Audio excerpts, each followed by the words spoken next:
afternoon, ladies and gentlemen. We are back. The final two sessions of the European Tour. And it is that time. It is almost cup collection session. But before that, the last 16 gets underway. How we doing? Chat room. Ron is in. Wales BKB. This is going to be good. It is.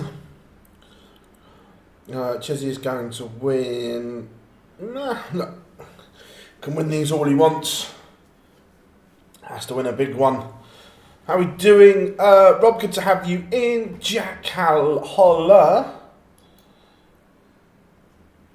How are we doing, everyone? Just getting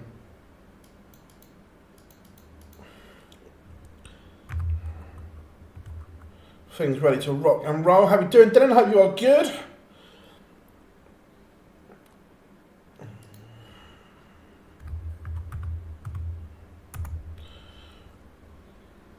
Kicking us off, it will be Luke Humphries against Ross Smith.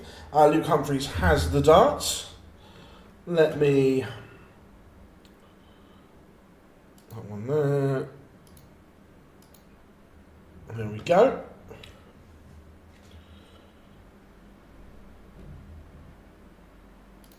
What's everyone up to on this beautiful Sunday?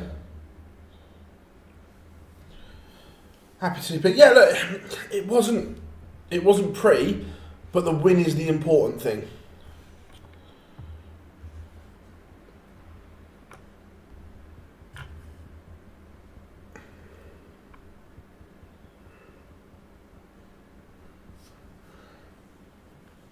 Excuse me. How are we doing, Antoinette? Bless me again. Yeah, Jack, he has been far too inconsistent, mate, I agree.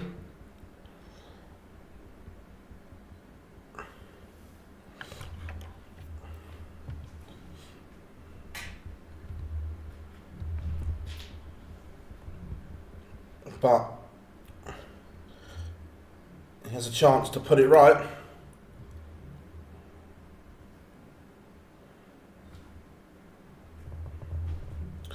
Mr. Brzezinski is on the stage, so that means the players are not far away. Fancy Josh Rock to win outright today. Look, if he played like he did yesterday, he's going to be hard to beat. 4 Premier League players left in. Who wants the other 12 non-Premier League? Yeah, I'd probably prefer a non-Premier League winner. It's another story. Or a better story.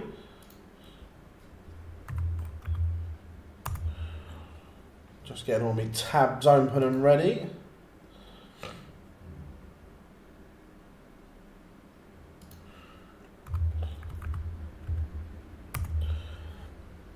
Mr. Brzezinski has gone for the white shirt look today. He was okay yesterday. I still said there was inconsistencies. Bit of red light spells danger. An absolute elite.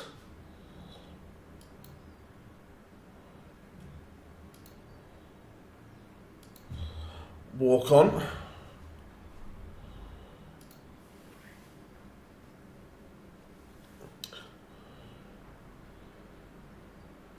Menses to take Bunting. Consistency-wise, you favour Bunting. But again, it's what Cameron Menses turns up, whether it'll be a close game, a competitive game, or a one-sided game.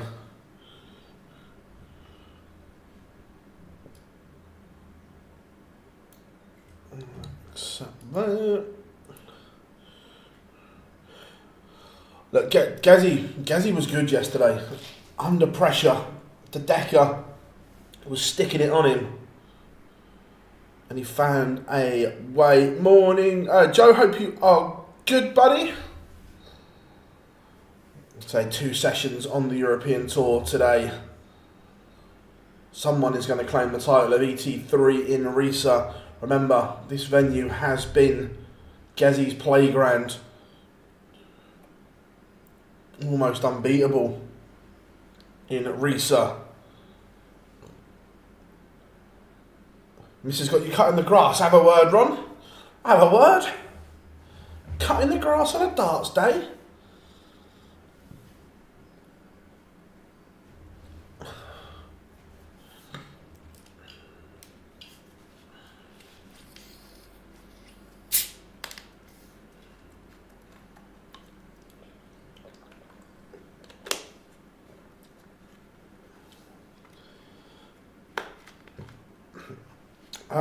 PDC TV, Isabella, or if you have a bookmaker site, Bet365, you don't have to have a bet. I'm not encouraging anyone to bet, but if you have money in your gambling account, you can watch the games on 365.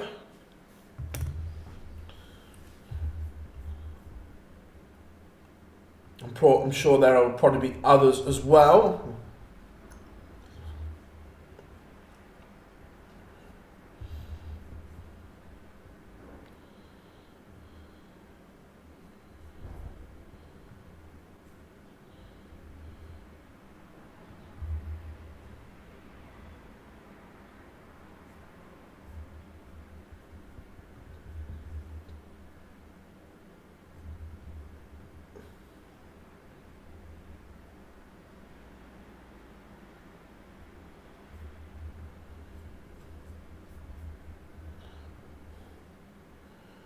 Right, both players are on stage. We are ready to rock and roll. How are we doing, Colin?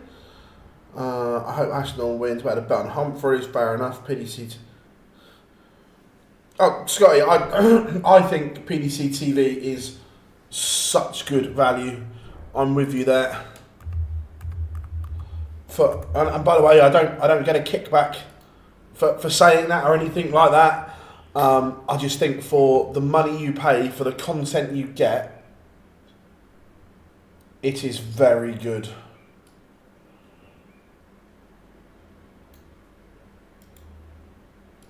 Just going to update.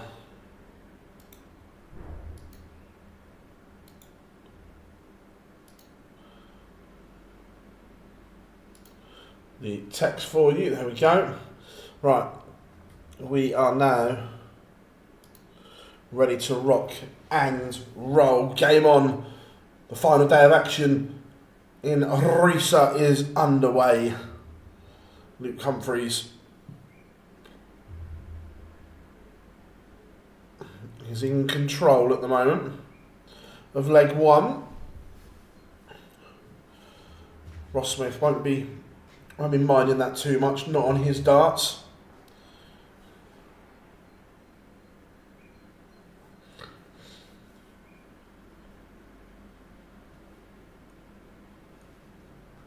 Again, happy Sunday everyone, no matter what you're doing. I hope the sun is shining where you are like it is here. Fabulous day. And should be a brilliant day of darting action as well.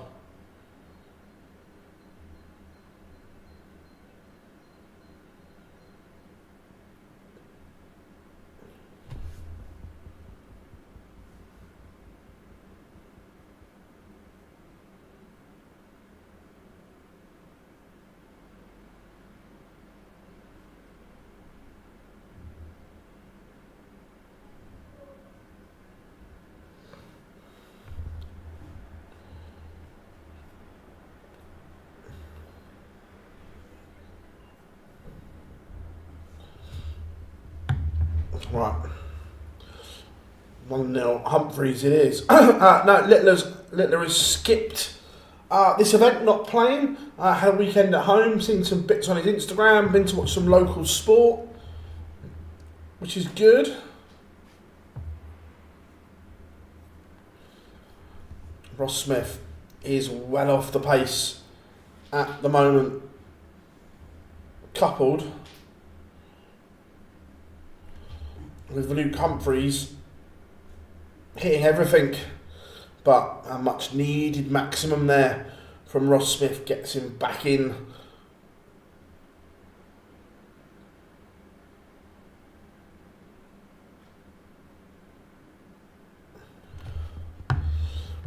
Remember, everyone, if you haven't yet, you can find us on all social media platforms, Facebook, X, TikTok, Instagram, Threads, Blue Sky, you name it, we are there. And of course, here on YouTube as well. If you haven't yet, make sure you hit that subscribe button as we edge closer to that 50k mark.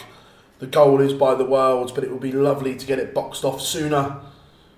If you guys could just tap that subscribe button, we'd massively appreciate it. But Humphries now will have an opportunity for a break. 2 maximums in this leg, and he's going to get 2 at tops. And the world number 1 has missed. You suggest that this 68 from Smudger has to go. Humphries is just threatening at every opportunity. And it does go. Big moment there for Ross Smith. He is level.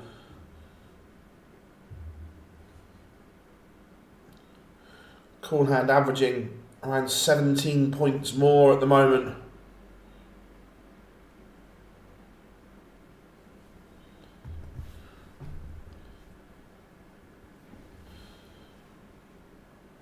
How we doing, Maximus? Hope you are good, buddy.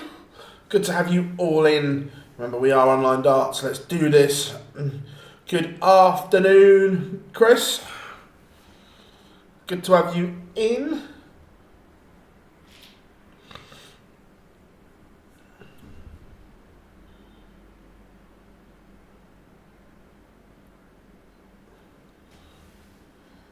It was interesting, wasn't it? Luke Humphries, what he said in his interview on stage yesterday.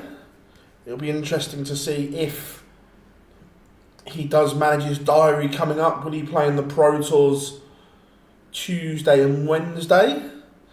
If he wins this weekend, I think he may skip.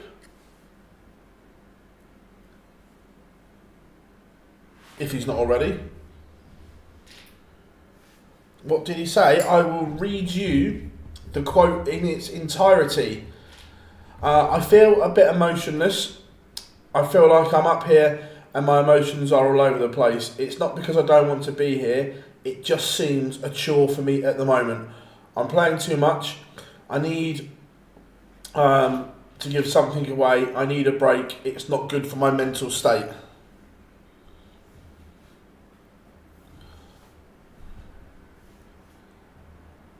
All of a sudden, Ross Smith is threatening a break of his own. Coolhand had the opportunity to go 2-0 up, and now in the blink of an eye, he could be 2-1 behind. But Smudger has come inside, a bit like the last leg. Humphries didn't take the opportunity. This time it is Ross Smith who has passed the opportunity up. And 5-5 gets Luke Humphries out of jail.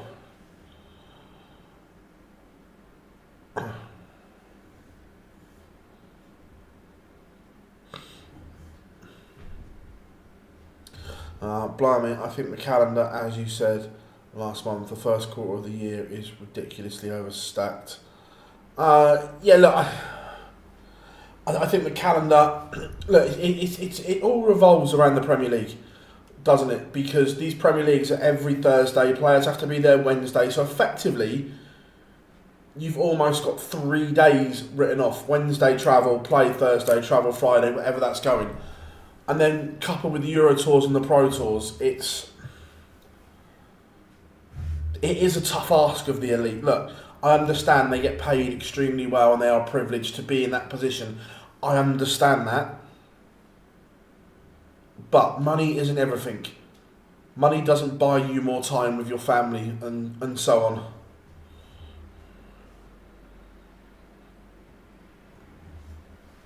How are you doing, Bob? Hope you are good.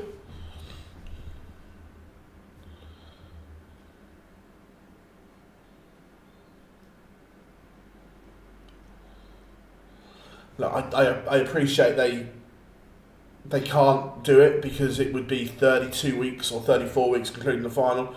But the Premier League every other week, does it have to be every Thursday? Can you schedule a couple of weeks off in there? I don't know.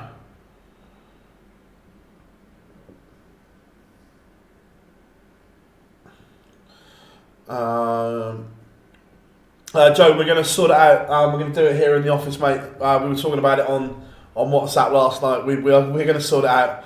We're going to have a bit of a laugh with it, a bit of a giggle.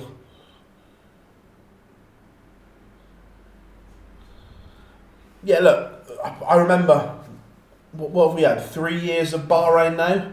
But before that, it was World Championships, used to finish. Then we never used to see any tour card holder until the Masters. They literally had a month off, if you will. It was only really Q School that took place in March. Now we've chucked in a couple of World Series events. Look, MVG's only played in only played in one of the 3 Bahrain events. He refuses to do them because he's always on holiday when that's on. The last one, or the one he did play in, I think he was on holiday in the Philippines, perhaps, and they got him a jet into play and then back on holiday afterwards. But for me, there shouldn't be World Series events in January. That should be, right, you lot have had a gruelling season, clear off, we'll see you in 3 to 4 weeks.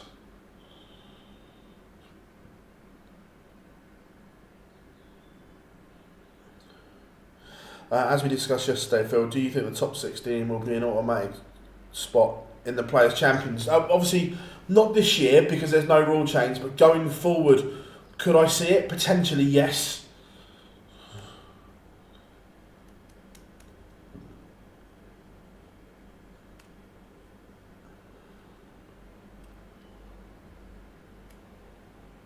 Yeah, 100%, Chris. I'm best of 3, but we'll work on the format. We may do. If I'm 2-0 up, I want to go best of 5.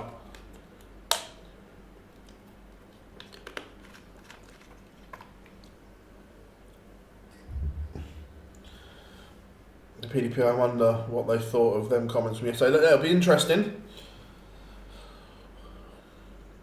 January and August are quiet months for the players who don't have the Worlds. Yeah, they are, but it's the problem, Bob. It's the ones at the very elite level that are burning out.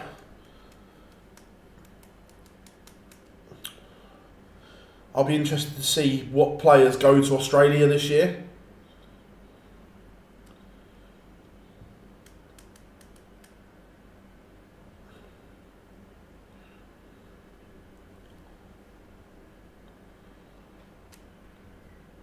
Luke Humphries, 4-1 to the good now. The world number 1 is in firm control of this contest. They both had little opportunities early on, but it is Humphries that has taken his.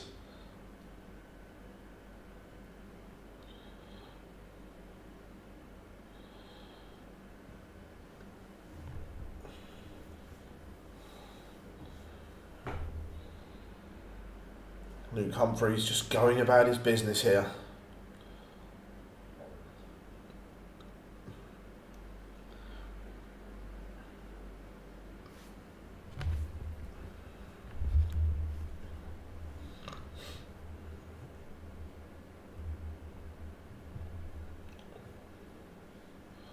Can they spread the majors out a bit more?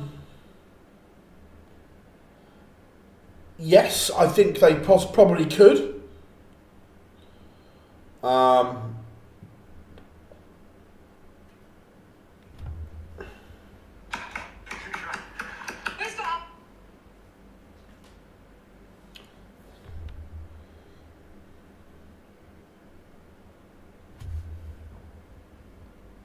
How are we doing, Felix? Hope you are good.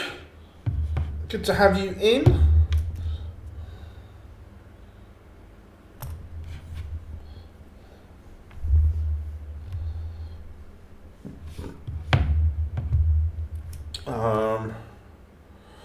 Yeah, look,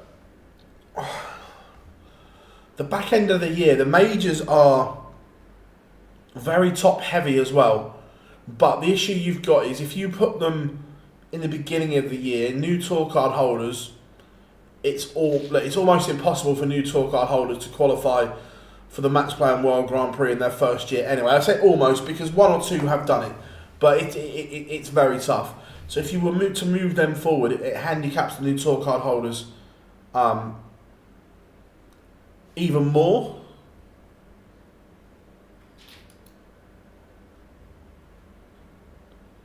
So I don't know what the answer is.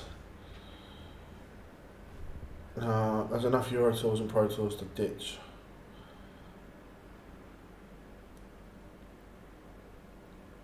There is, Rob, but the danger is then that I get the point and I agree to a certain extent, but then for argument's sake, if you skip a load at the start, then the pressure is immense on those, I don't know, 5 or 6 that you play. So, yeah, I get both sides of the argument. Masters to May. No, I don't dislike it.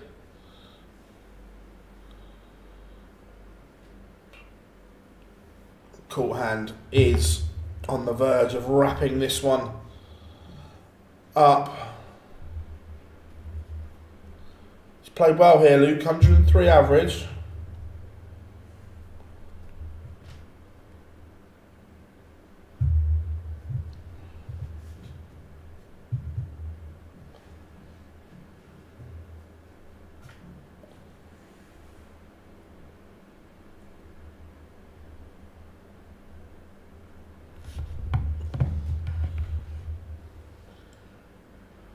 Oh, that's brilliant from Ross Smith.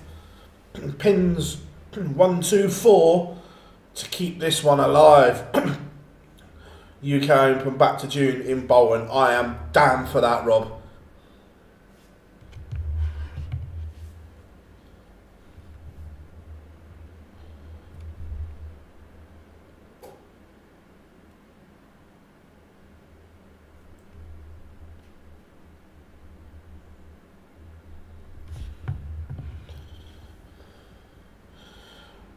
Notice how dangerous social media pages can be.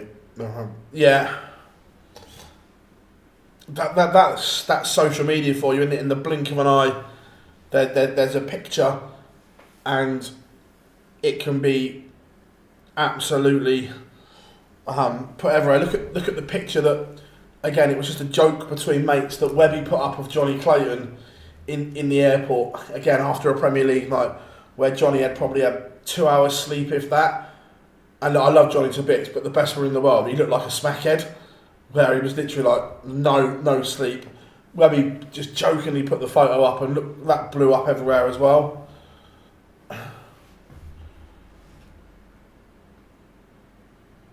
This one finally poised. Ross Smith down to 130.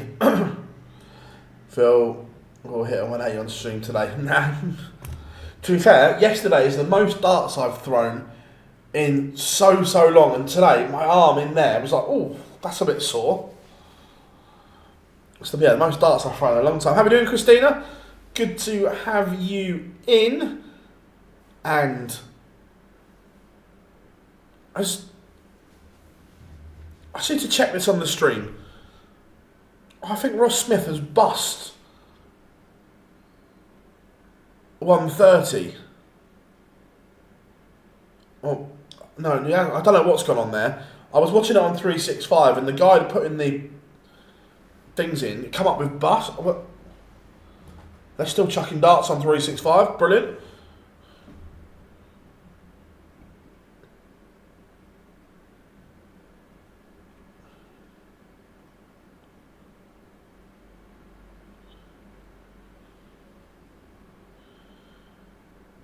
Or does he bust 90?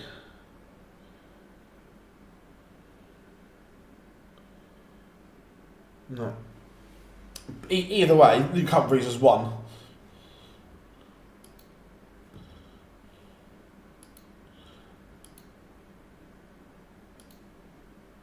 what did Luke average? 104.36. Very, very good from the world number one. Cool hand, Luke Humphries. He's into the quarterfinals this evening with a demolition job of Smudger. Did you watch the overlap? I did. I've watched it.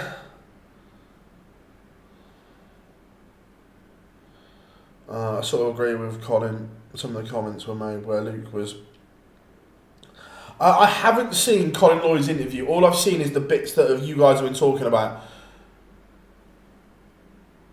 But it's that thing, isn't it, of crossing worlds, so to speak, where you've got players that, or people that don't really know the darts world, and so on. So look, I kind of get it.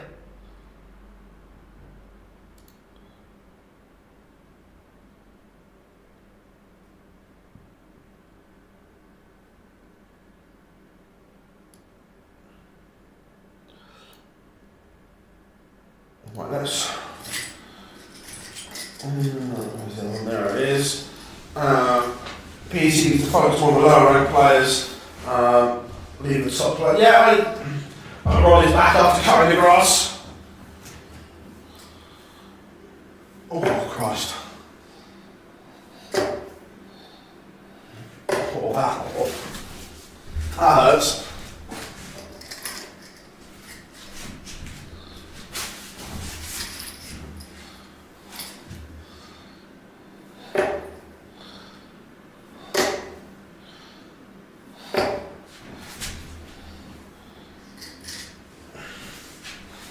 Yeah, he's quite shy. Yeah, and what I was saying, yes, there's no starts I've thrown yesterday in years.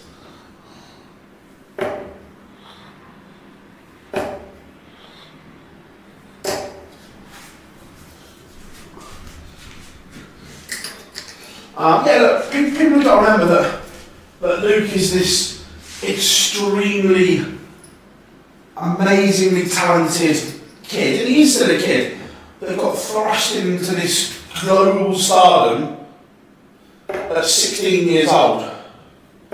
At 16, no one has life skills or anything like that. And that's just the thing in life. Everyone learns these skills as we go along. I am throwing through these yesterday as well. I've got them back out. The Colin Lloyd original unicorn dart.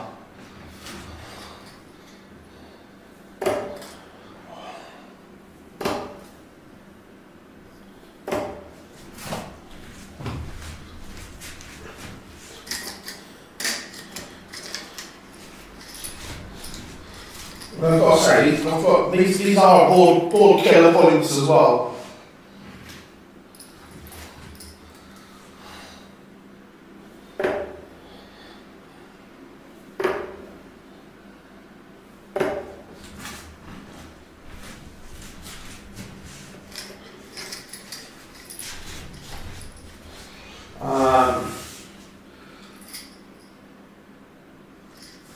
Proper scattergun the low run.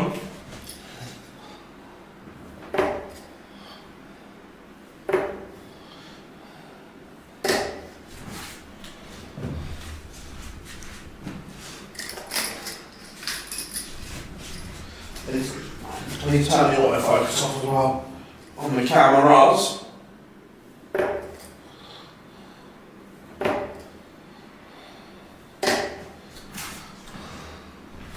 They're going straight-ish now.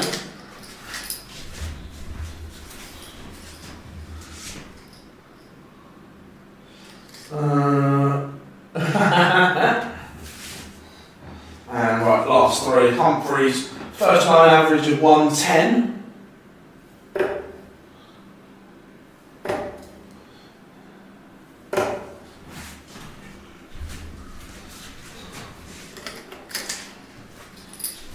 So, what are we saying?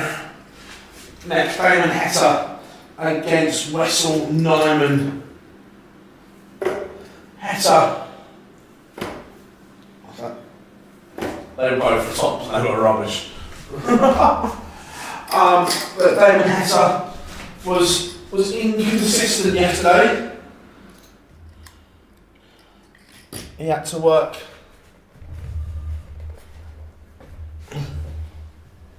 extremely hard. Right.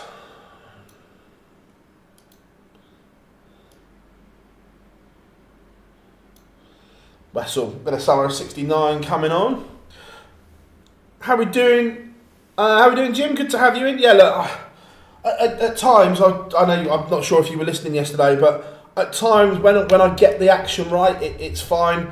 Look, I had the yips, and it's a struggle at times. When I get it right, it's okay.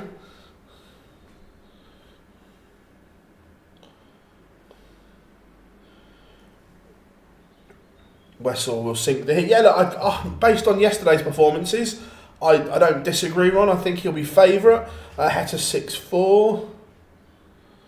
Our major match play races. We'll have a look at the changes in a minute, Bob. Let me get that page up, and I'll have a look.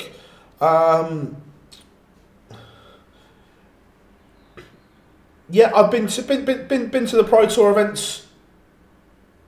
Rob? Not for a while since we've been doing the streams, but yeah, I have been to them. How are we doing, Walter? Good to have you in, buddy.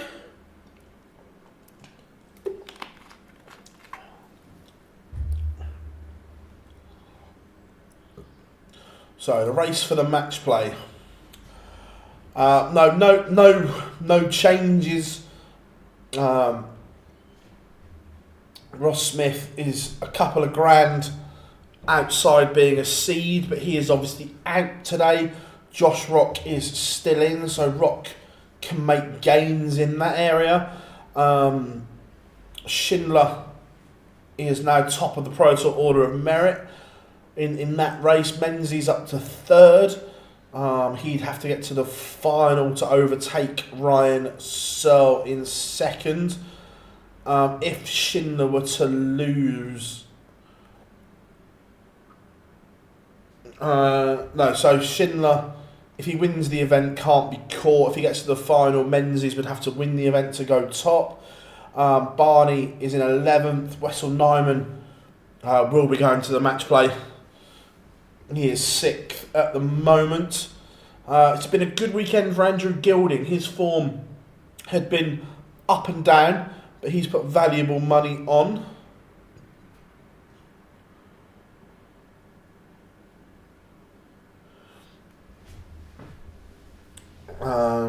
Need to get a former player as part of the OD team. Look, Gob's only leaving the live lounge, Ron, because of circumstances in the world we live in. He's got to be careful what he says because of his refereeing ambitions and commitments. So he's still going to be on the channel. Chris Mason and I are going to be doing something regularly on online darts coming up, which will be super fun. Any news on the seniors? Still absolutely nothing. Not that I know of. I've not heard anything. I'm sure it will be announced soon. Will Dimitri get to the match play? Oh, good question. Where is Dimitri?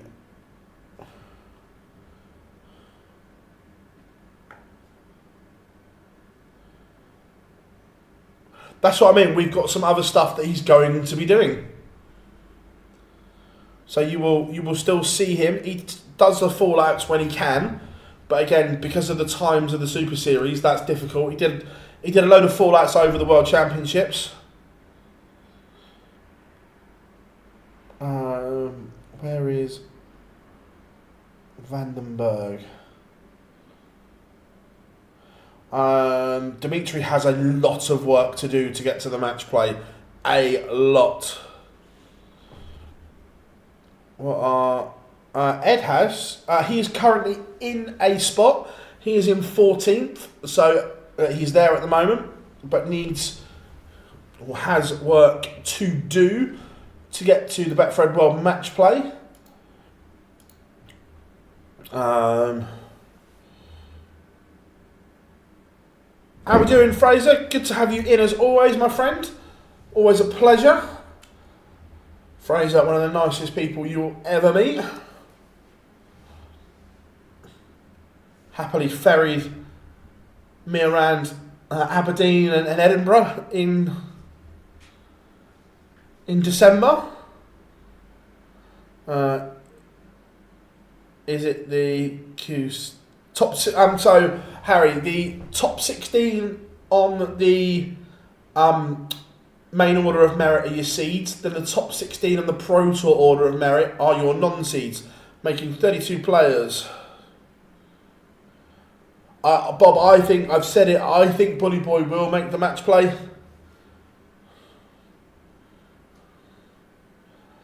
Russell Nijman looking at double 18 to hold in leg one, which he does.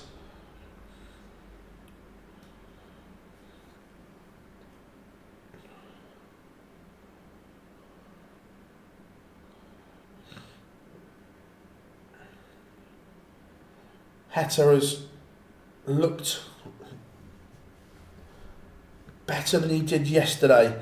I always like Damon Heta when he's throwing with a little bit more pace in that throw.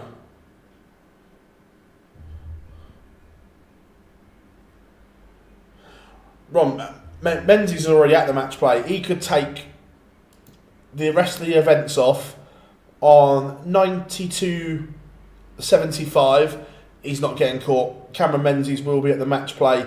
Michael Smith is only $3,500 outside now, considering that was, I think it was 9.5 at one point. He has dramatically cut the gap.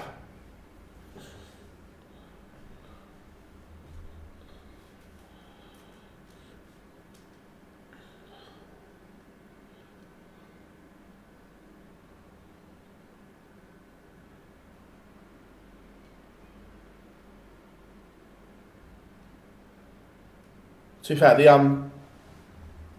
the drive from Aberdeen to Edinburgh was actually lovely. Very scenic route.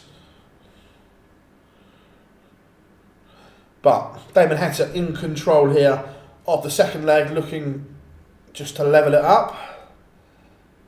Leaves tops, Nijman not on a finish.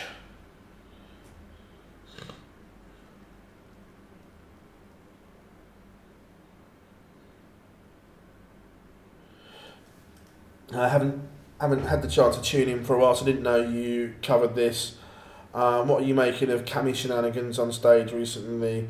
Yeah, it was. Jim, we did the Euro Tour as an experiment last year, and it worked really well. So we've carried it on, and you guys have got behind it. What do I make of Cammy's antics, shenanigans? Look, does it borderline gamesmanship 100%? Do I think he's doing it deliberately as gamesmanship? No. I just think he struggles to control his emotions, and in that split second, he doesn't think what he's doing and he just reacts how he thinks. So is it borderline 100%? But do I think he's doing it deliberately? No. Does that kind of make sense?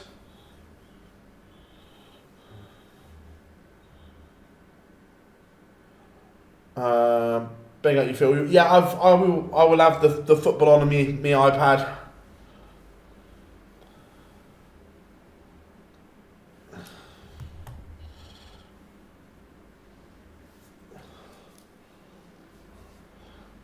Damon Heta with a timely maximum is now asking questions of the Wessel Nijman throw. This is much better from Damon Heta compared to yesterday. Who do you think drops out of the match play race? Well, good question. At the moment, Pietreczko I don't think is playing particularly well. Up until this weekend, Gilding was in danger, but he's had a really good weekend in terms of money for the match play. Ed House is up and down. Look, he's in at the moment. Watamina's form has just dipped in the last week or so from the astronomical numbers he was posting, but at the moment, I think the bottom three would be the ones you'd be looking to attack. Look, I think Woodhouse is playing better than Pietreczku, and I think he's playing better than Ed House as well. Out of those three, I think Pietreczku is the most at danger.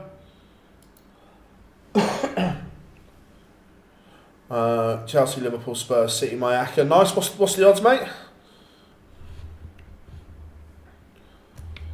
I just can't back my own team. And everyone go, you got Southampton. I know, but I still can't back us because we're shit.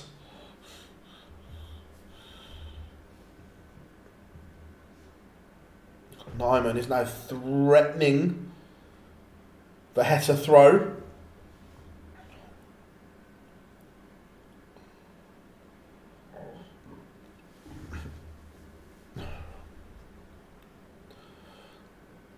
Look, Ed House he probably hasn't kicked on as much as he'd want to either since winning that European Championship. Yeah, my thoughts too, Phil.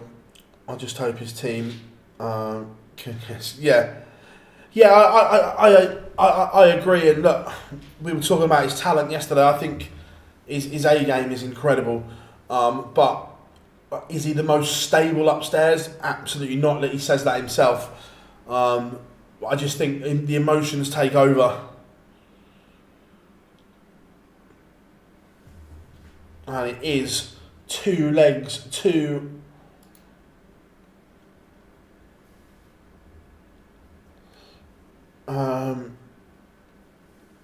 breaks of throw in a row. Are you Ange out, Phil? I am trying to give Ange everything. I think his cup of the ear celebration was very stupid against Chelsea. I'm still of the opinion, whilst we're still in the Europa League, I would keep him.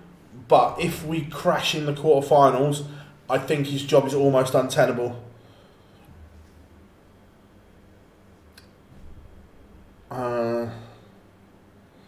When's Snake Bite on? Peter is on.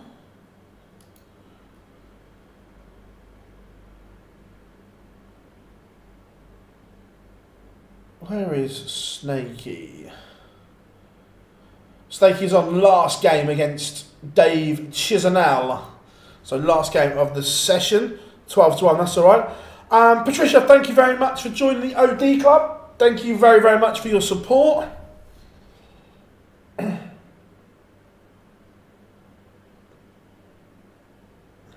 Again, you guys, the way you support the channel is absolutely incredible. We are Online Darts.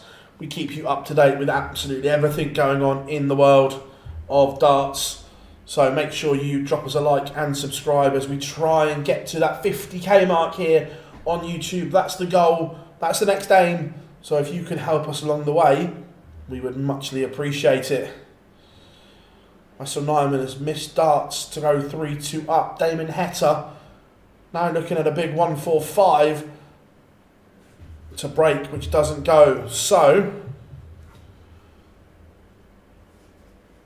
Nijman will return. Look, 9-9 can be tricky. Can be very tricky.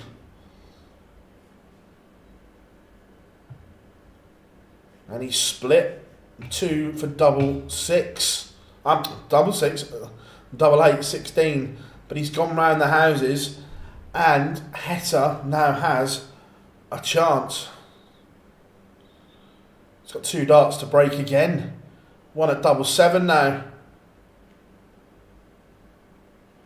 Both missed opportunities here.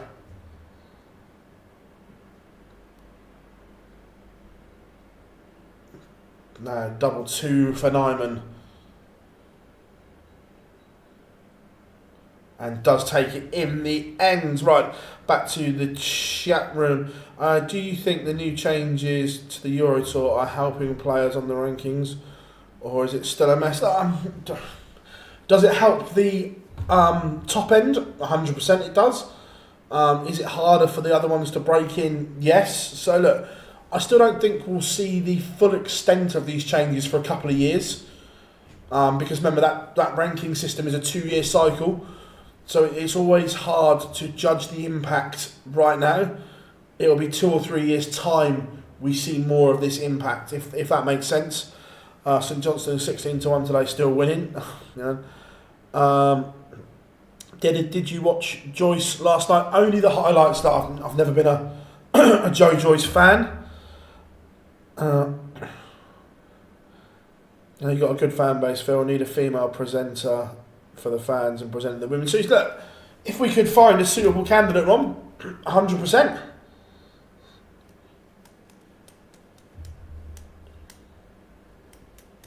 But you guys, you are right. We have got the best fan base around.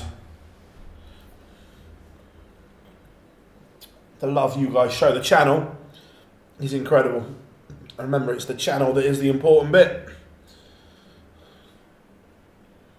Me in a wig.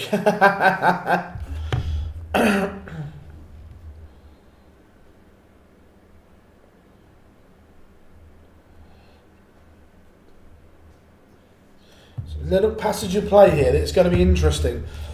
Nijman not on a finish, but should leave this handy.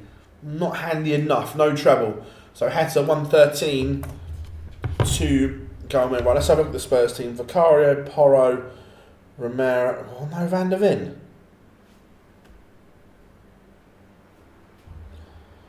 Birdvale, Bentoncourt, Madison, Johnson. Yeah.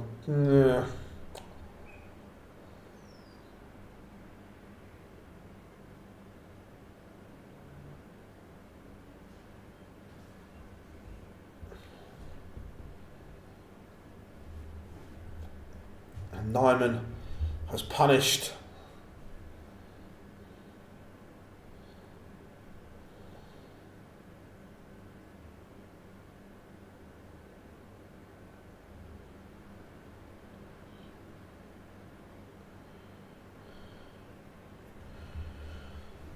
big moments here. Nijman is in control. Bob, yes, look, we internally we have 100% spoken about streaming those events, but again, it comes down to having the manpower to do it. Look, we will get there 100%. Look, we 100% want to get there and do those events, no question.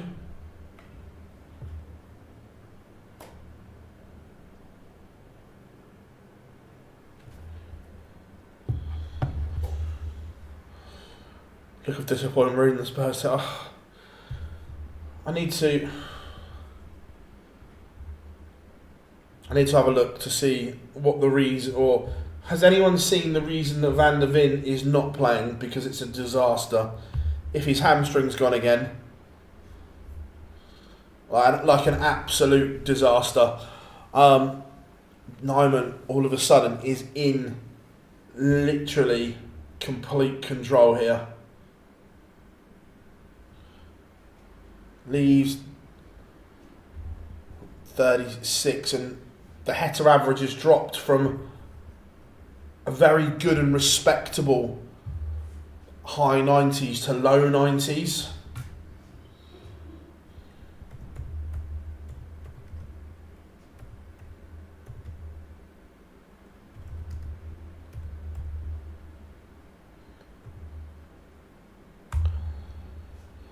It is 5-2. Damon Heta will have to win 4 on the spin.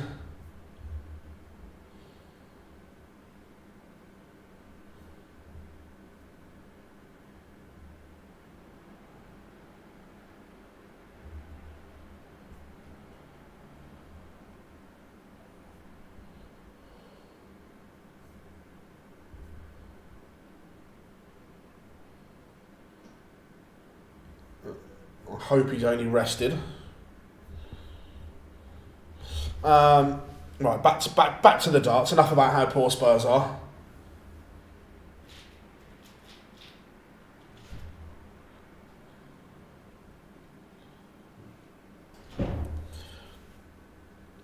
Wessel Nijman is piling the pressure on here.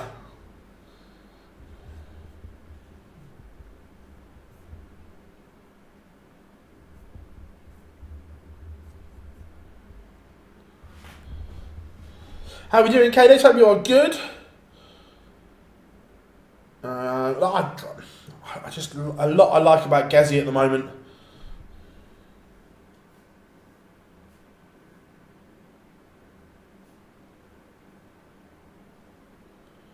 And Wessel Nijman is now 87 points away from defeating Damon Heta. The problem is, Bob, and that I'd like that thought. The problem is the way we stream now. You have to be here because everything is set up in the studio now.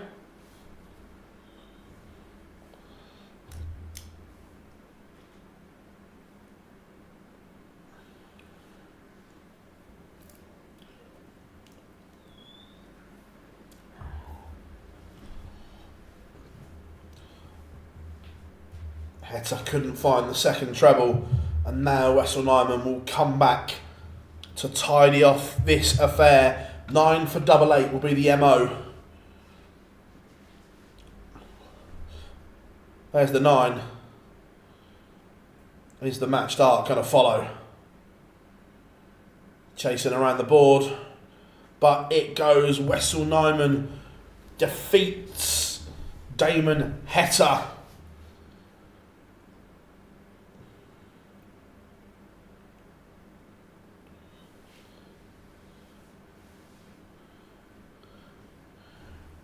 Does anyone else think Celtic at 6-5 to come back and win in the second half is a good price or a silly bet? Let me know.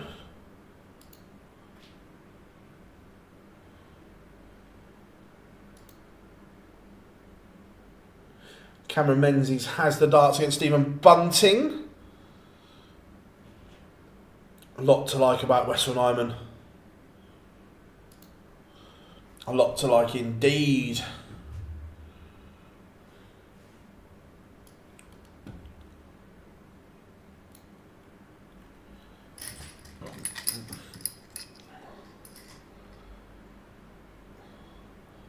I think 6-5 is a big price. So, let's have another shot. Yeah, look, going forward, I know a lot of you are asking that our plan is to, like, we stream these events, our plan is to try and stream everything.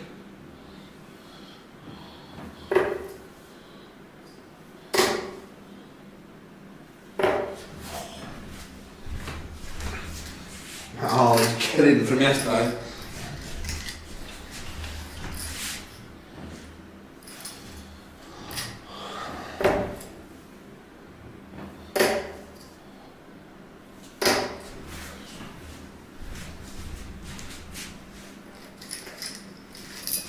So, next up, Bunting against Menses, what are we saying?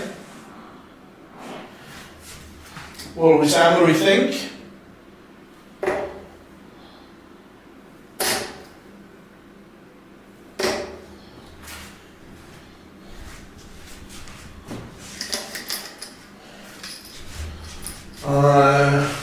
Got Schindler at 14 to 109 at 11, nice. Never take the half-time prices.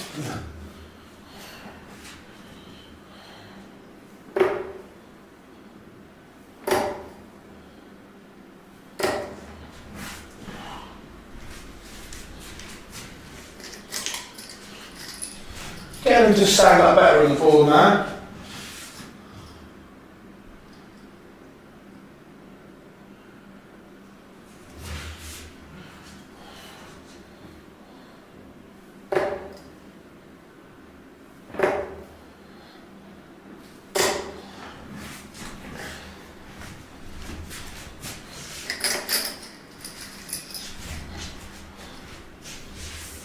Normally waving it in. I'll have a look when it goes live.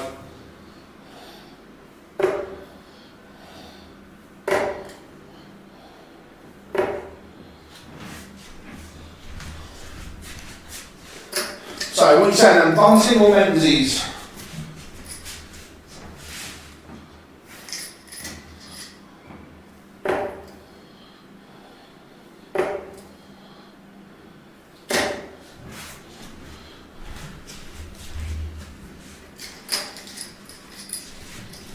To be fair, I haven't tried these with a moulded fly and stem. Should we have a look if they go?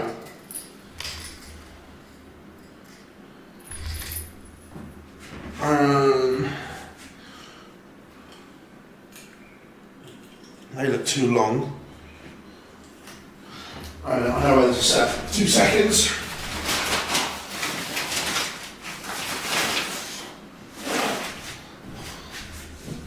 There they are.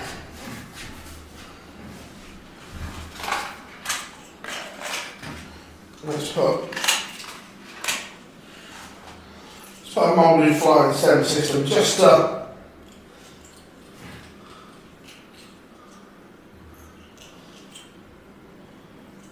see how they go quickly. My gut is I won't like them.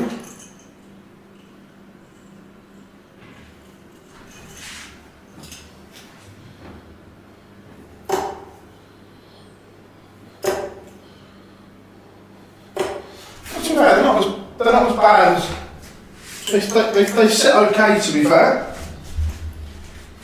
with the moulded fly and stem.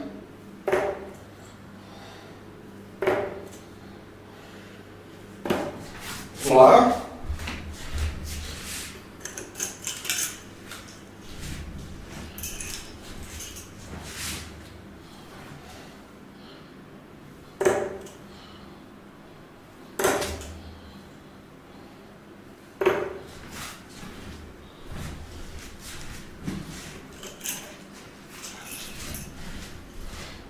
I still prefer a normal fly and stem, but just seeing the comparison.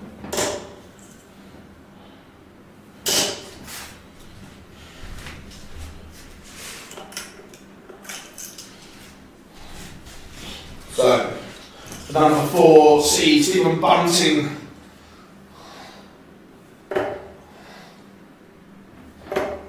Against the Maverick Scotsman with his Cameron Menses.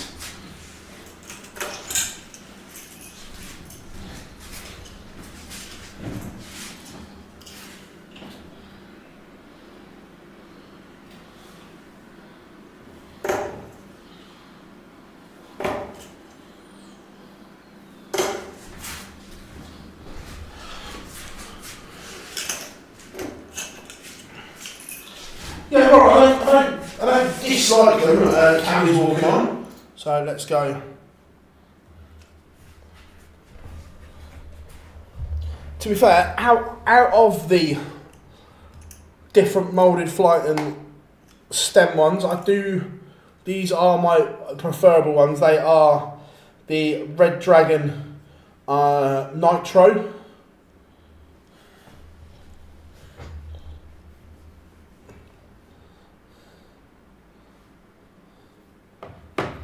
Oh, Stephen, I promise you I will be in his head. Don't worry about that.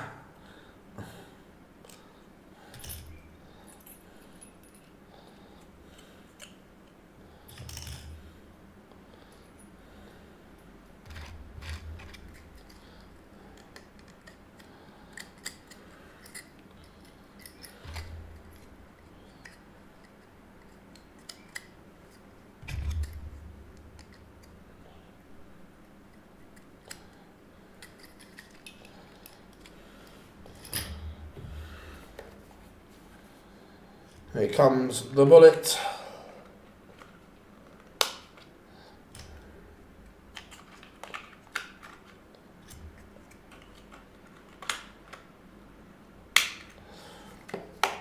So yeah, out of the different mould and flying stems, they are my preferred one, the Red Dragon Nitro Flight.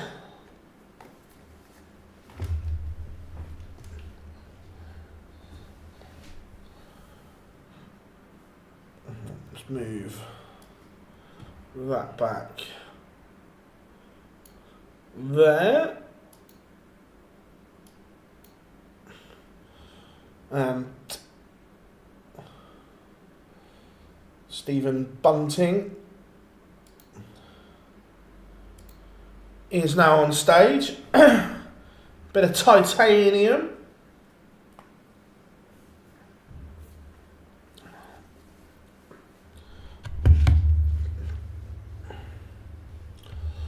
So then, score predictions chat room. What are you going for?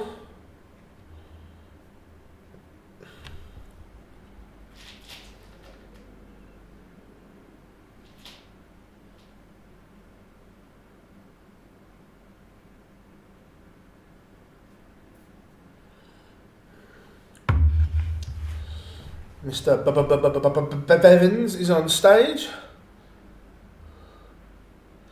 Sounds like no worries. Look, I've tried many different ones, but they do different. The reason I like these so much is because it's different colour flight and stem combo.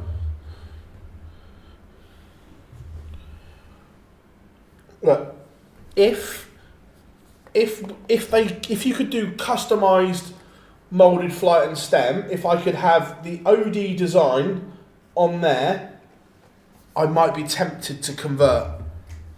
But as it is,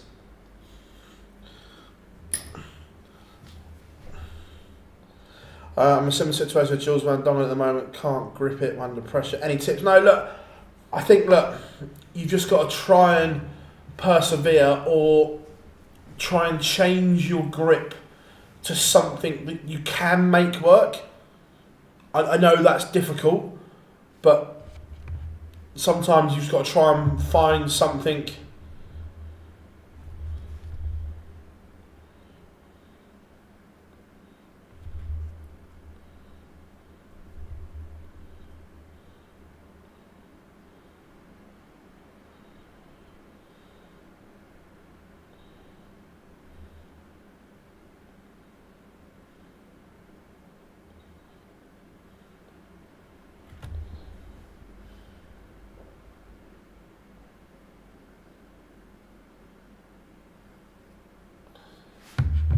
Right, we are underway. Remember, Stephen Bunting was under all kinds of pressure yesterday. Labanauskas was absolutely brilliant.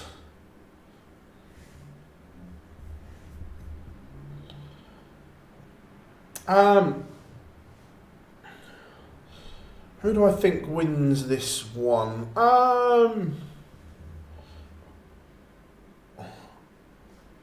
I'm going to go Cameron Menses.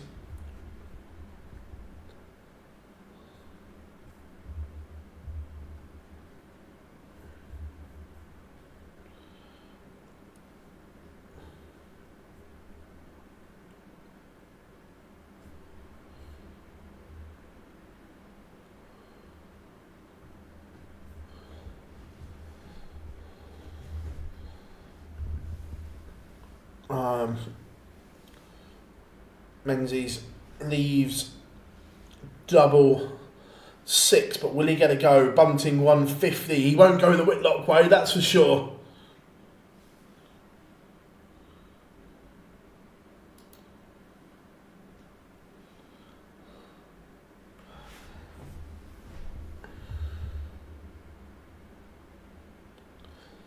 Yeah, look, Bunting, the new world number 4.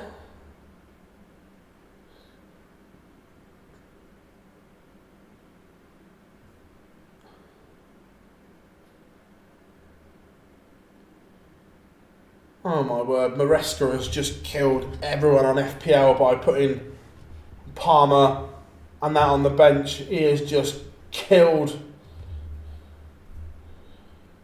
FPL.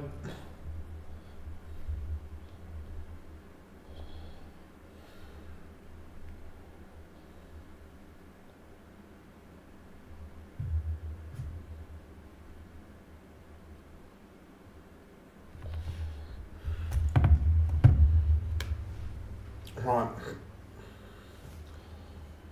Remember, Bunting, the winner in Berlin. 4 minutes in, and so I haven't had a look to it. So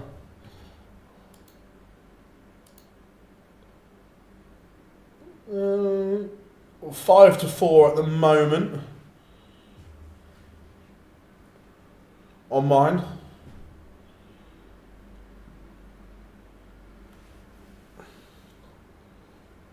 I wouldn't be surprised. No, look, it should be a very good game.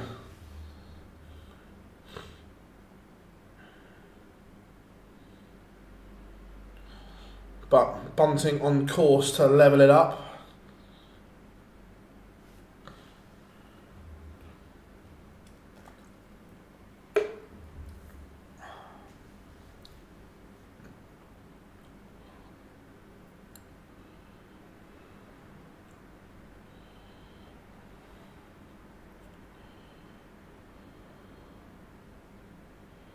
Slot's done the same.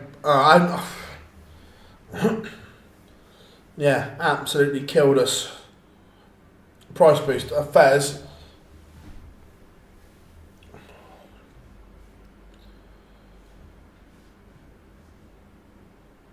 What's in your head? You know, Rob, you know. You know, Rob.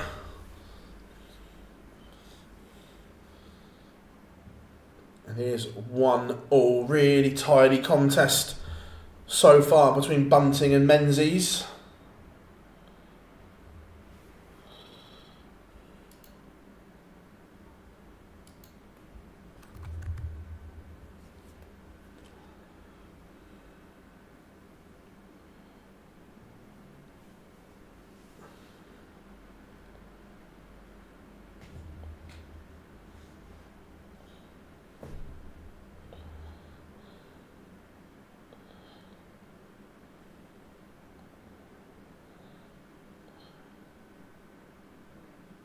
Remember, Cameron Menses has the darts here, so Bunting is going to have to break at some point as the Maverick Scotsman re-establishes that advantage, 2-1 up.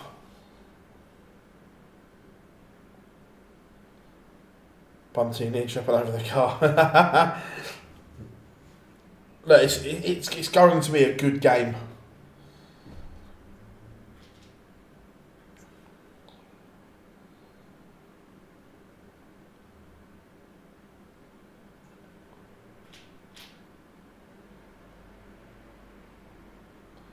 Hold on. Hold on a minute.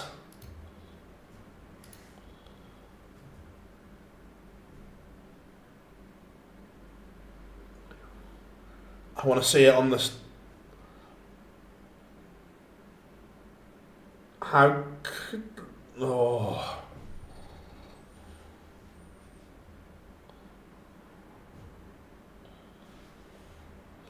But it is 2-2. It's an exceptional contest, this.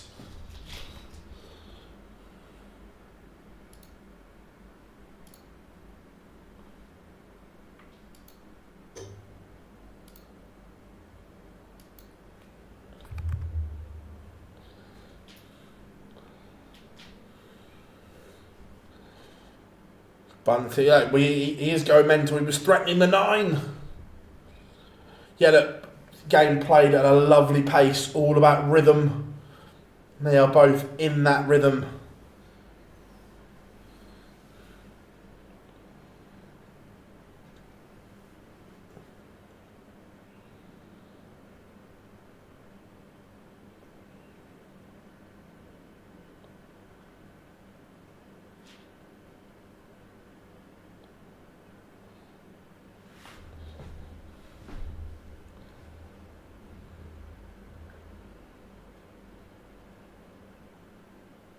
Yeah, he's playing lovely. To be fair, they both are. It's a really, really good contest at the moment. But Bunting is now threatening the Menses throw, averaging 117.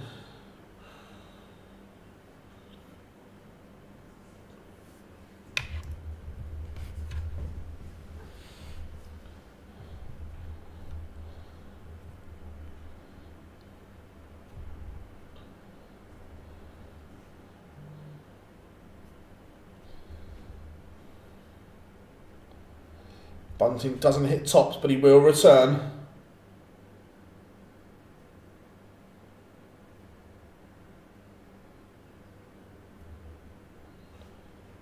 Menzies now on a finish, but it may be too late because tops for Stephen Bunting in a 3-2 lead.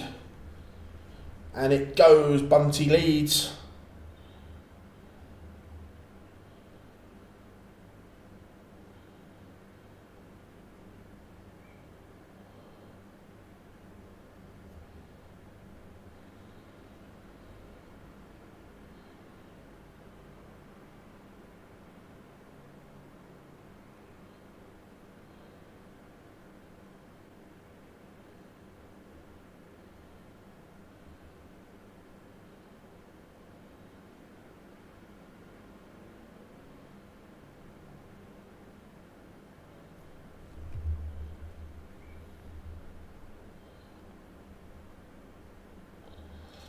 So just replying to a WhatsApp in our group. Bunting moved through the gears here.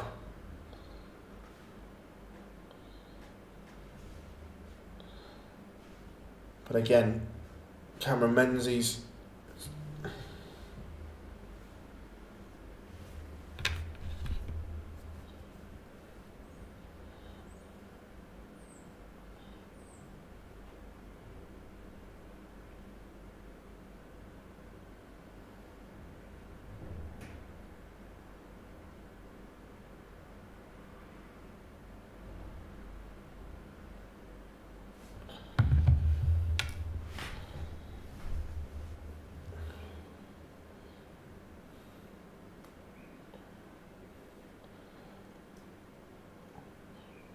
maximum from Menzies.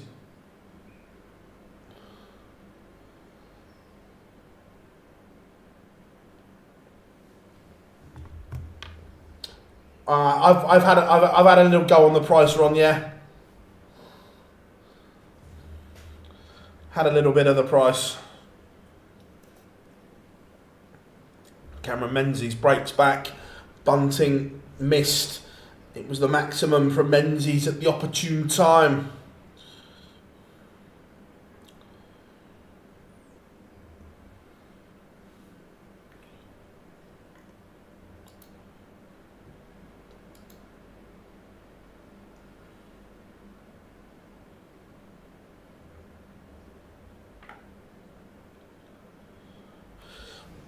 Yeah, Rob, look, the news street, but I obviously didn't get to watch yesterday because I was here.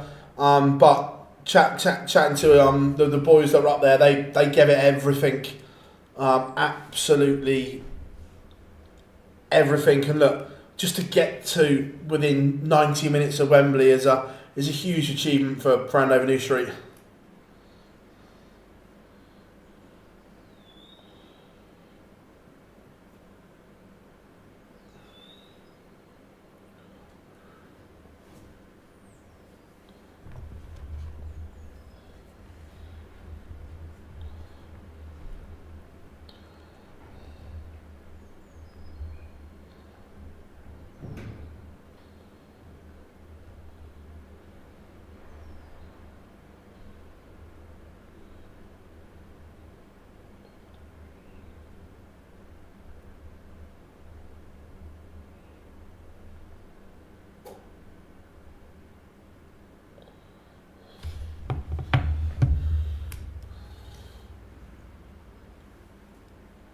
Again, both players giving it everything here. Very good game between Bunting and Menzies.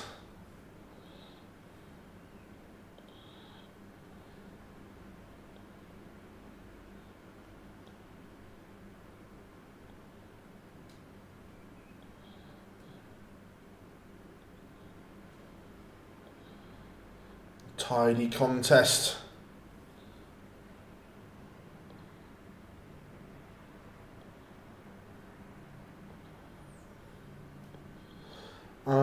You should delay your commentary stream. My apologies. Let me watch it on this, and then I will be on the level with you. I'm 365, just slightly in front. So we'll watch it here. Bunting back in front. That the average is still 113 from Stephen Bunting. Top tungsten tussle this.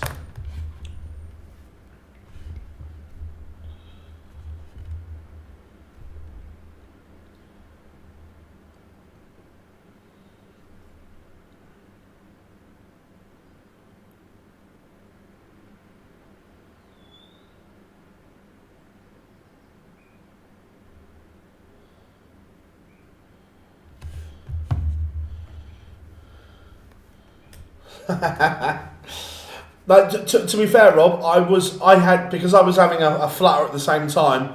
I was looking at 365's stream, and it's slightly in front of what we have on there. Yes, Stephen, it does finish this evening. We will have a winner. Tonight's session will be cup collection time for someone, but who will that someone be?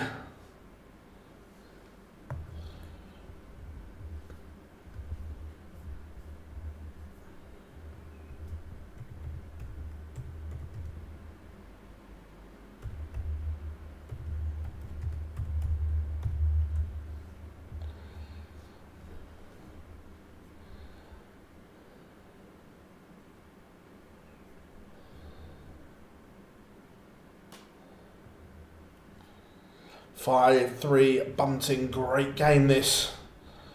Rock Gilding is a danger. Look, Rock versus Gilding is an unbelievable game.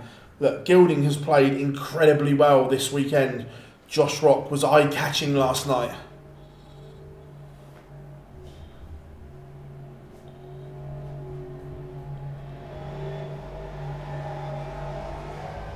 Can we be quiet, please? We're trying to stream. How dare they?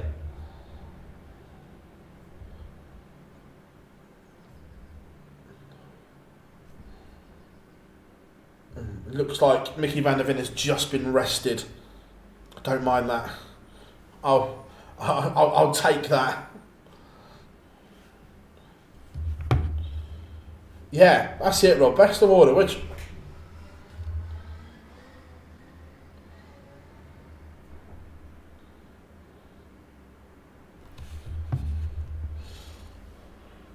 Menses leaves the big fish.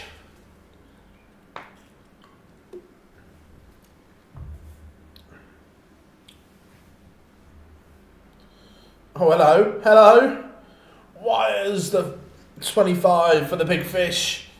It was on. Now the champagne shot for Bunting. Will he go the Brian Roman way? Ball double 16 ball.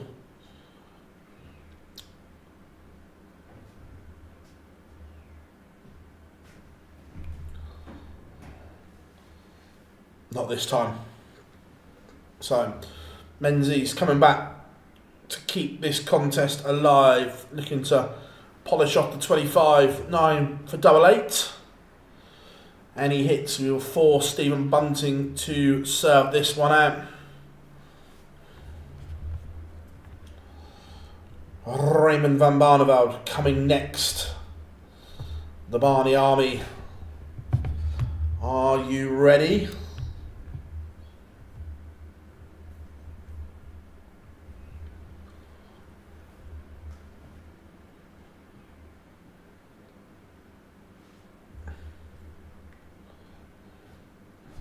Bunting for the title. He's playing well.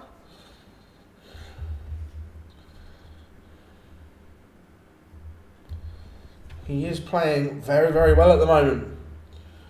We saw that in Berlin. He is now the proud owner of the Berlin Bear as well. Not to be understated, the importance of the Berlin Bear.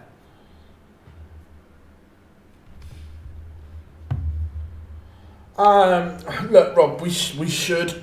However, this is Tottenham Hotspur we're talking about now.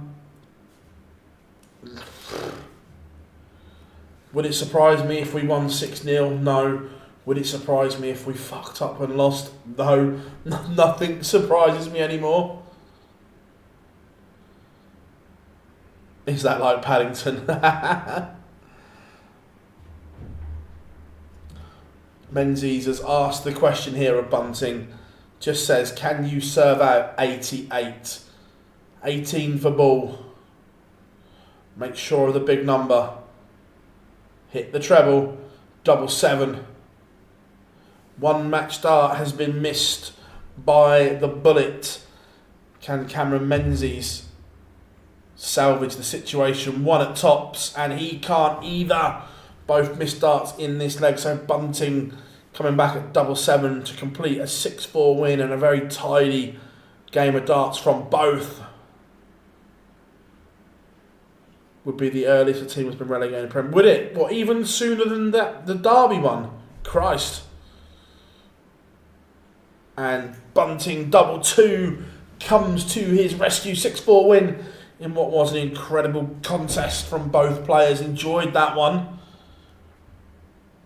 Enjoyed that one a lot.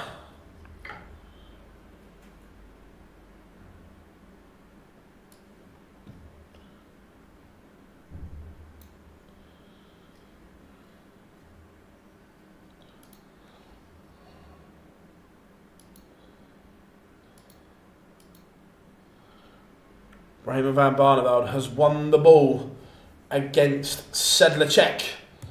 Remember, Barney has played lovely so far in this tournament. Change of equipment, he's gone to that slim flight and it seems to be working for him.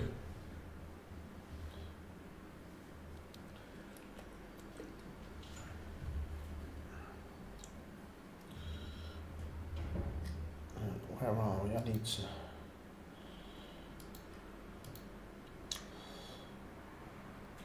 So now this game is over, brace yourselves. We need to let the world know what is coming and what is coming next.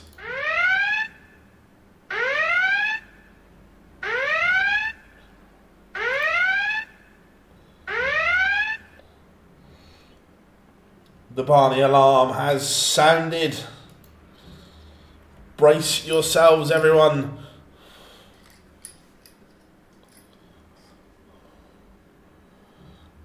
In terms of games remaining. Yeah, cool.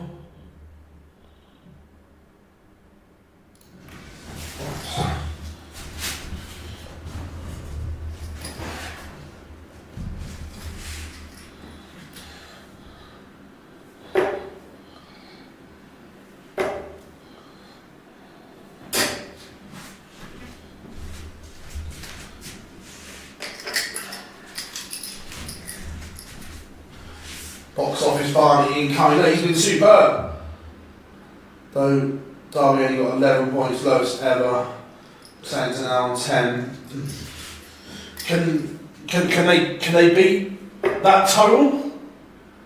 That if they once they're already down, the shackles will come off. Or you would think so anyway.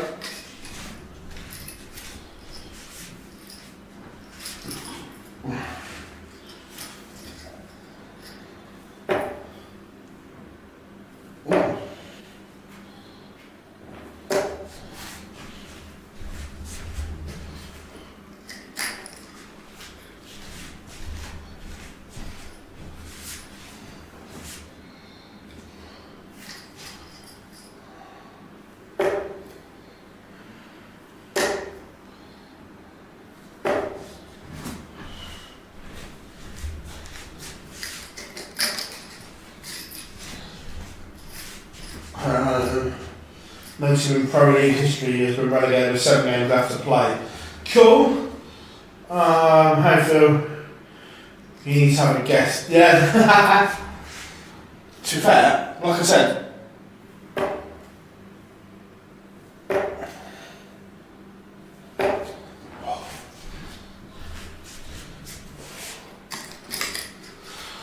I do love the Lloydie darts. Once they are down, look, is there many assets in that team that are guaranteed moves? I haven't watched enough of Saints this year to say yes or no, But look, we all know that come 5 games to go, the on the beach scenario does happen for a lot of teams that are just mid-table, nothing to play for. It happens a lot. Gilding, I've heard a lot of people are mentioning his name, but I've not really seen a lot of him. I think Walker Peters would get a move as well.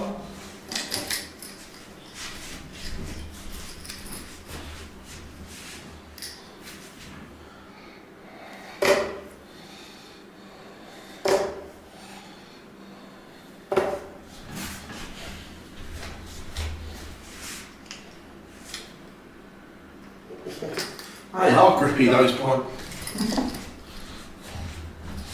There are some board killers.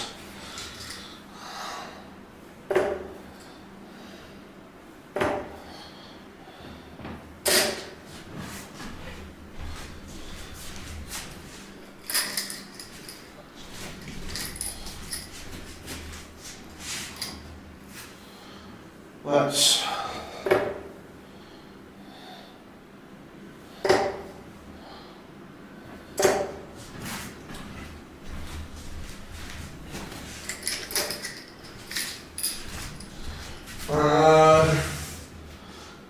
some of the Celtic game always to come after us up.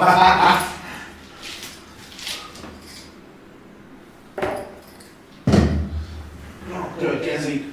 Drop your dart, pick it up, don't hit the target.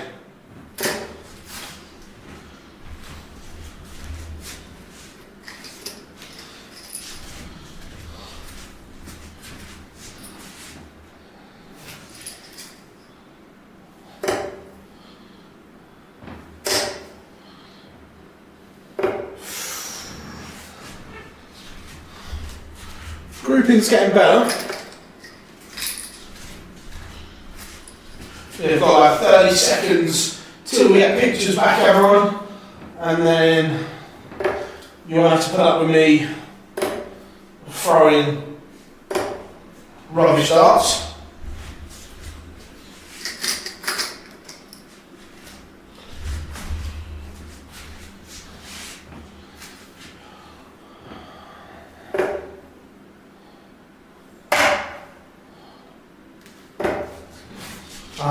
It would be another relegation for Aaron Ramsdale.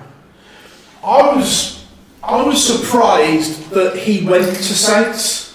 Like, I understand that he needed to leave Arsenal to play, but I was surprised that Saints was his destination. I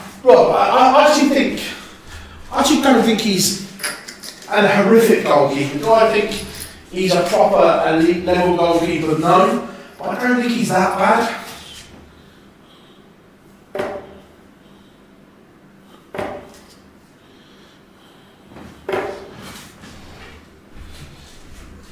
The interesting one for me, out of the top sides,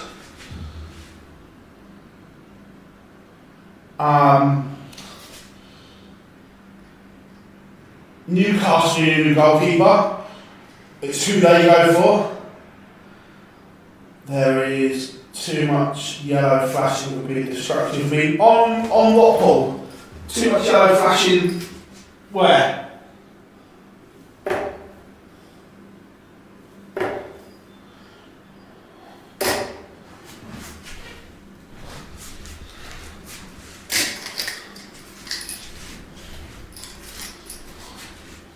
What yellow are we talking about?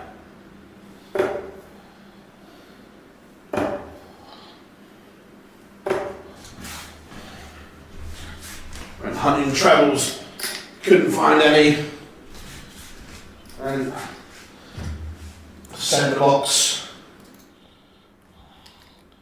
is now walking on. So here we go.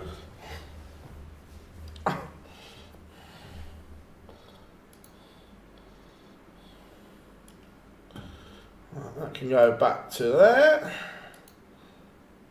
And then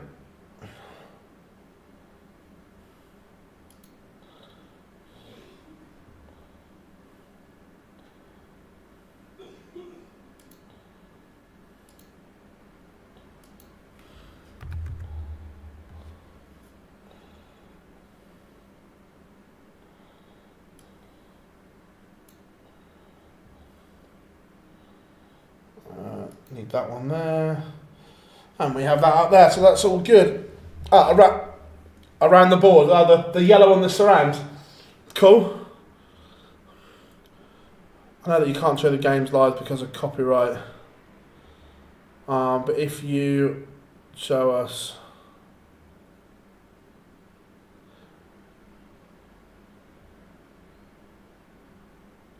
so, the PDC and YouTube, not just the PDC, in general, have software to detect live sport and so on, and then match it up. And look, I've got a really good relationship with the PDC.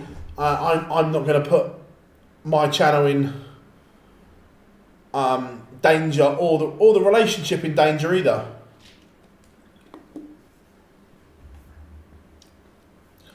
But yeah, going back to look, Nick Pope is not good enough anymore. So I think Newcastle have got a very good side, but there are areas that they need to strengthen. Goalkeeper is one of them for me.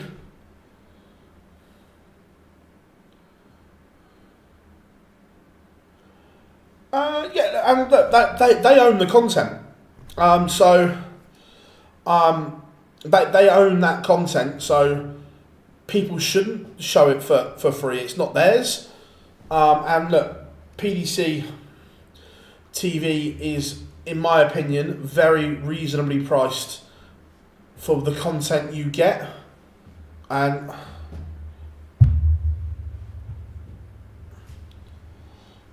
Barney is on the stage.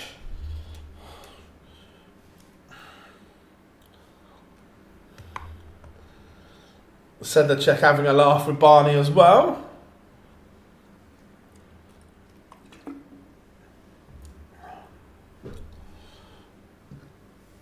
So just out of interest, if you, I know you don't support them, Rob, they're rivals, but if you're Newcastle, do you take a gamble on Ramsdale at getting him for a good price, or do you pay a premium to potentially get James Trafford out of Burnley?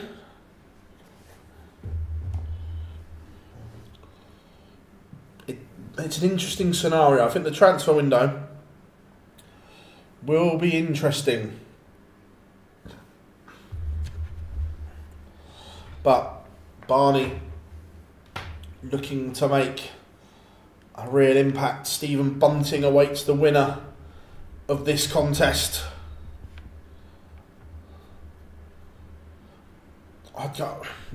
I'm not sure though that really good goalkeepers are in short supply.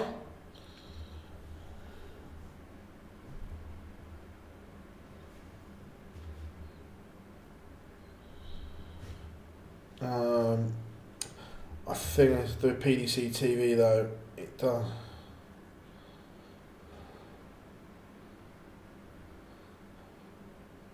Who do you think win? I think Barney wins this one. I think Barney has played really well this weekend.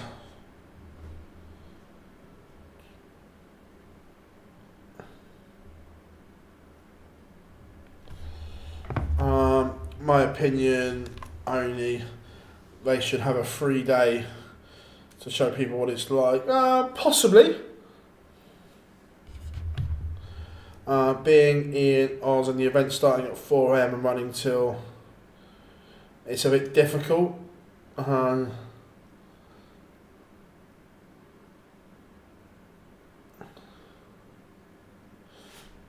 no, I appreciate that people around the world, the timings can be difficult.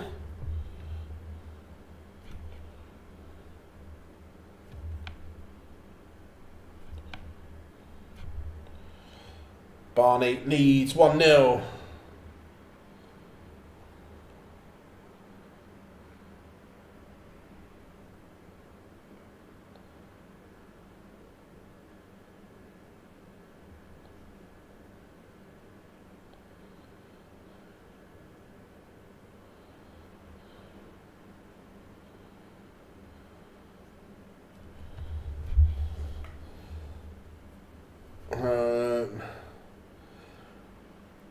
It should be $4.99.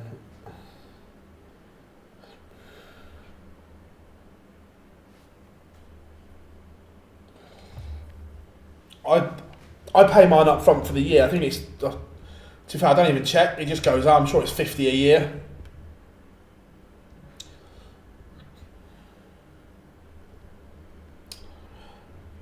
Barney. Under a bit of pressure here, but this is on the Sedlacek dart, so it's not too bad.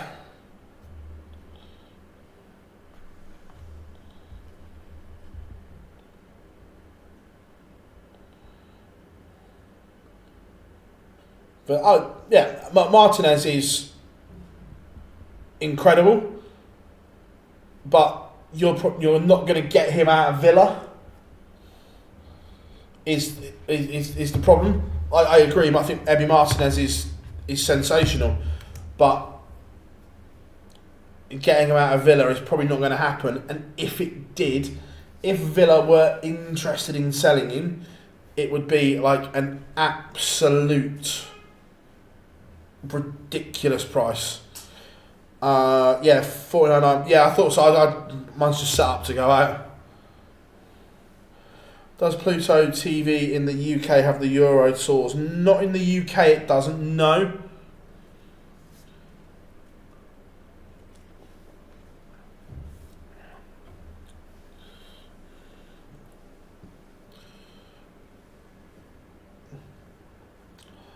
It's been a good weekend for Sedlacek as well. That we know he has had unbelievable ability,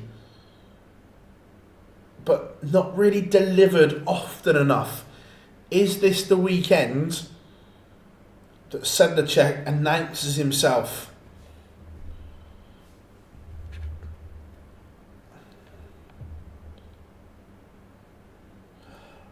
If Pluto isn't in Australia, the Super Series is back on YouTube, but it's obviously geo-blocked for countries that have Pluto. So if you don't have it, you should be able to watch it back on YouTube.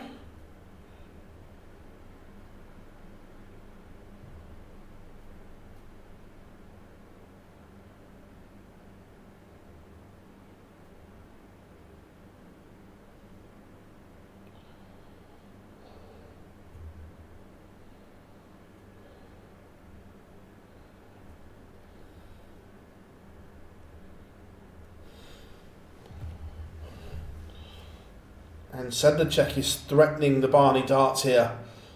He's going to get a chance.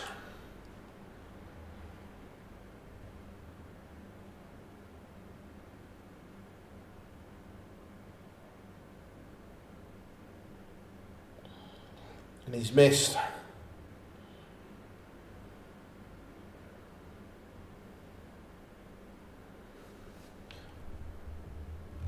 And Barney does hold. Sedlacek had an opportunity there. I like what I'm seeing from Sedlacek. He's playing really well.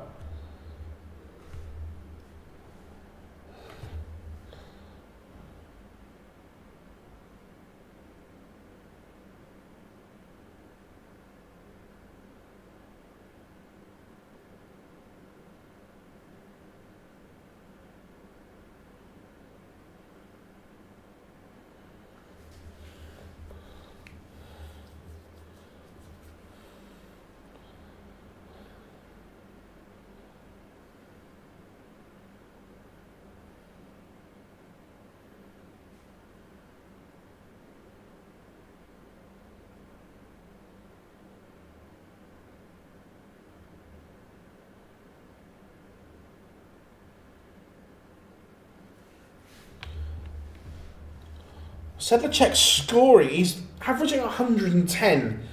He's massively outscoring Raymond van Barneveld at the moment.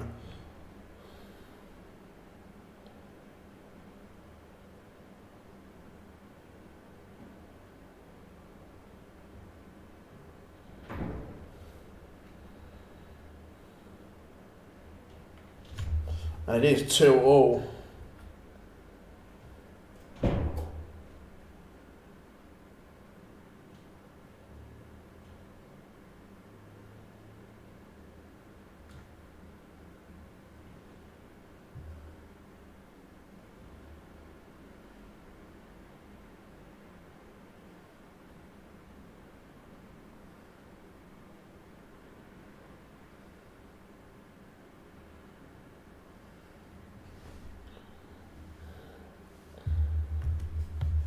Sedlacek fans are in the crowd as well.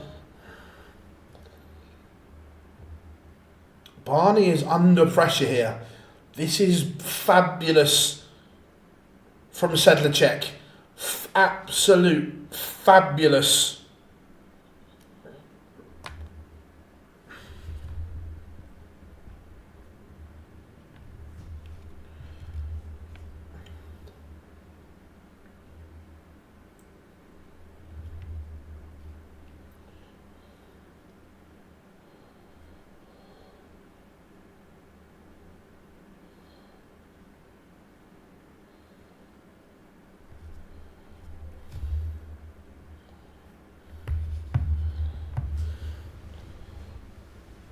Barney is in a world of trouble here. How are we doing, Aaron? Hope you are good.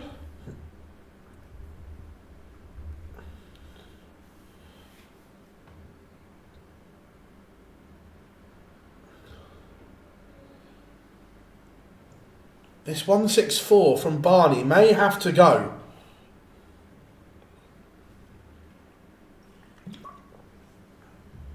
I am good, thank you, my friend.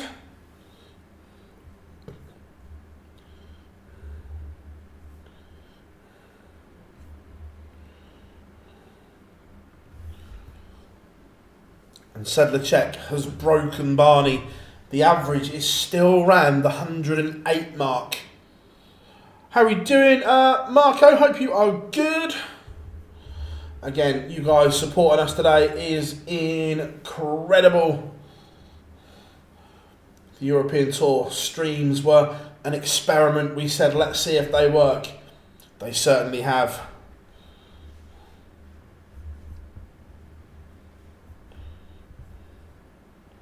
I am very well, thank you, mate. Very well indeed.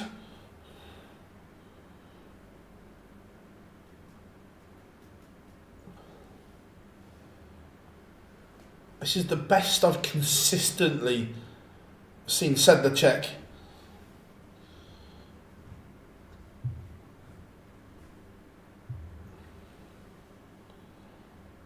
Barney needs to find something. Just something to give Sedlacek something to think about.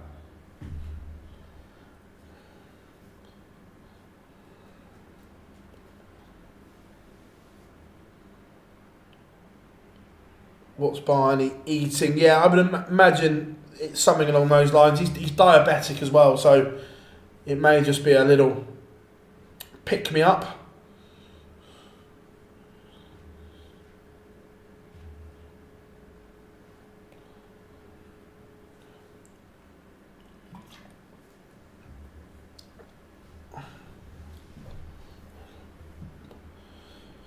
Sedlacek will come back to put clear daylight between himself and Barney. But he's not going to take it. Barney has a glimmer of an opportunity here. This 114 has to go. Treble 18 gets him out of jail. And he can't find a treble, so Sedlacek will come back for 4-2. Barney had a glimmer of a chance here. Couldn't take it. Where now, he's relying on Sedlacek missing. And he doesn't. The Czech nightmare, as he's been rebranded, 4-2 in front. Yeah, I'll have Spurs on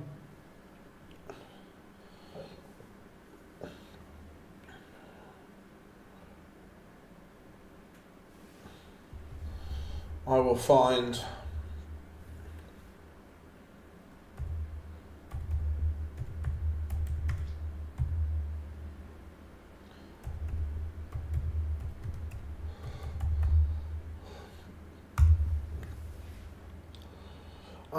So you're gonna probably won't watch it. No, I'll have a look at the results, but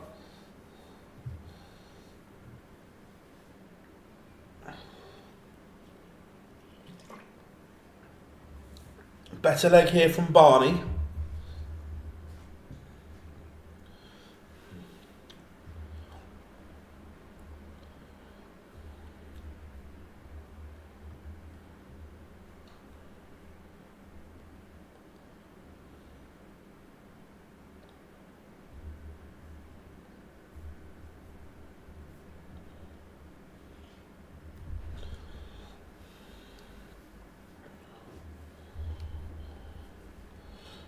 The 71 for Barney has to go. Cannot give Sedlacek another opportunity.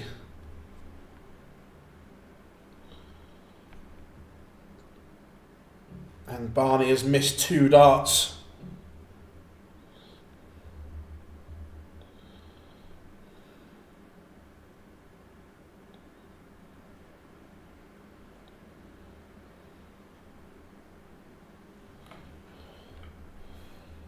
Sedlacek misses.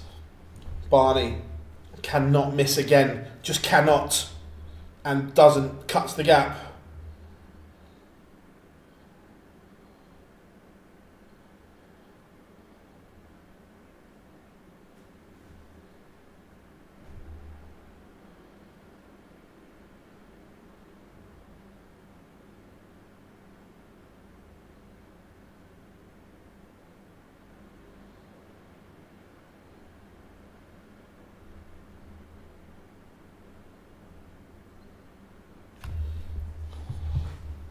But Sedlacek on his own throw is so hard to beat, but Barney with a maximum of his own.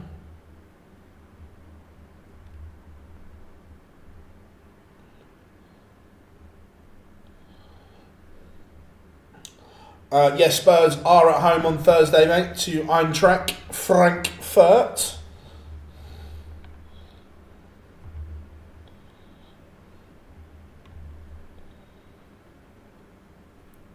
This is a big moment. Bullseye for Sedlacek. Misses. Now, Barney, is this your chance to break back? 81. Single 12 leaves the ball. Treble leaves double 13. That is majestic. That is vintage Raymond van Barneveld. Sedlacek has thrown the kitchen sink at him, and Barney has found a moment of magic. We are now back on throw.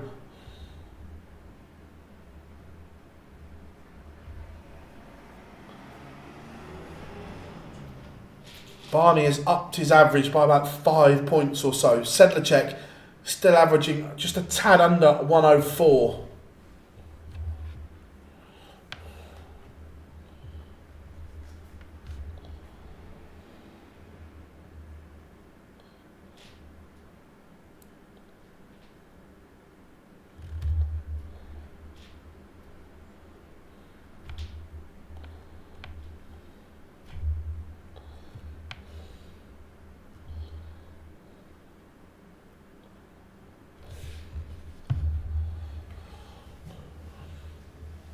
This is brilliant from Barney. This is brilliant.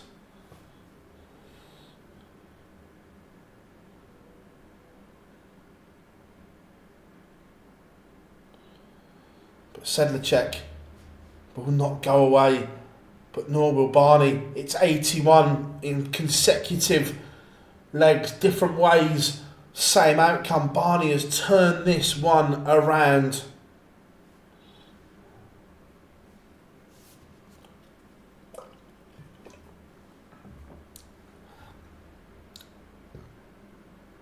Yeah, look, I'm quite lucky, Bob, that if I could have gone, I could have got a ticket, yeah. But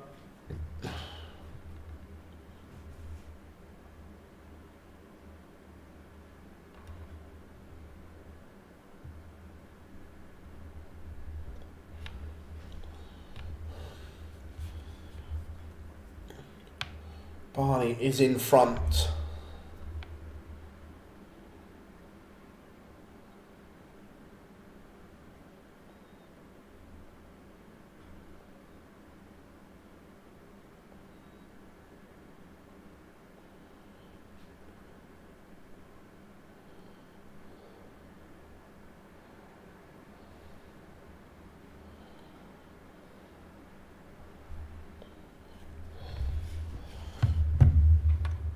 Are we destined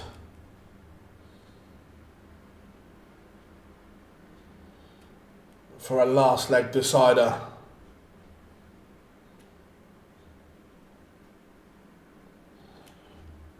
Maybe not. This is some charge from Raymond van Barneveld. It really is. 8-1 draw on Celtic. I gave up on that a long time ago, Ron.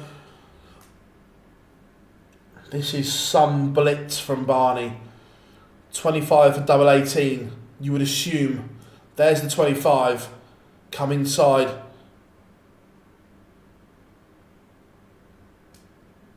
Barney has missed 2 match darts.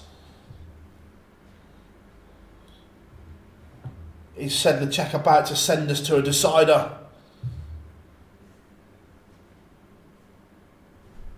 He is 5-all. This has been an incredible game. Sedlacek still averaging 103.5. Barney 98.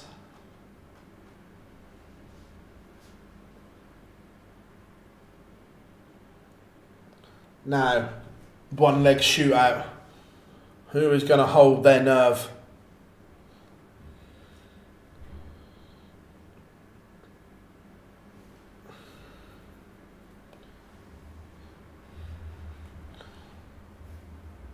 It might be Sedlacek. He fires in a maximum. Sedlacek is in control. He has taken the darts off of Raymond van Barneveld.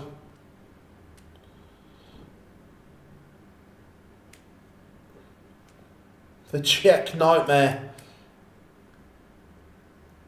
is in Barney's head.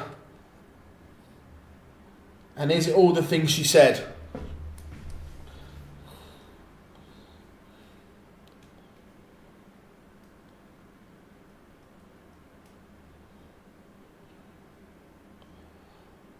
Big treble from Sedlacek, last dart in hand. Barney needs 2 trebles and he finds them. So, another treble. I'm surprised. I want to see the lie of this dart. That has surprised me. Sedlacek has gone that way when the first dart is in the treble 20. I'll have to have a look on especially when he ends up leaving tops anyway. I'm going to look at the stream. That might be an error of judgment. Double. No, 1 match dart for Barney. Barney misses again. I am amazed that Sedlacek might get away with this. But the way dart 1 is sat in the board, just follow it. Like I say, he's gotten away with it, Sedlacek. What a game. Karel Sedlacek beats Raymond van Barneveld in a high quality darting duel. That was very, very good.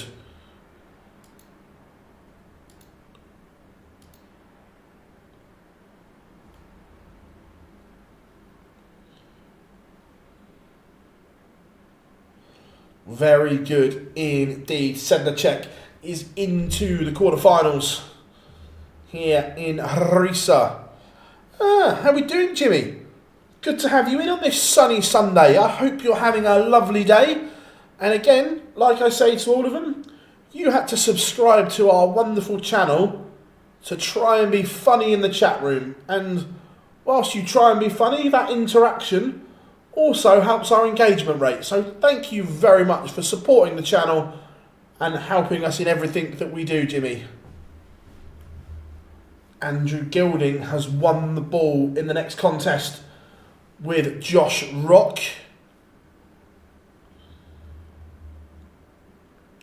That is a great performance from Sedlacek. How are we doing, Danny? Good to have you in, buddy.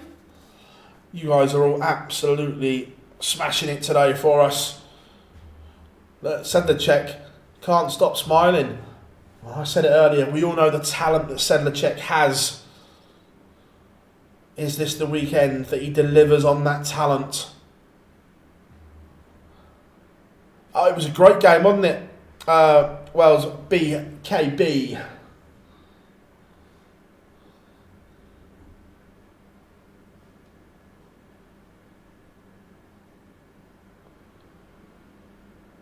Oh, sorry, Jimmy, my apologies then. I thought you were calling us sad for doing this. My apologies, my friend. I'll put my hands up. Sorry, the way it came across in the chat room wasn't that way. My bad.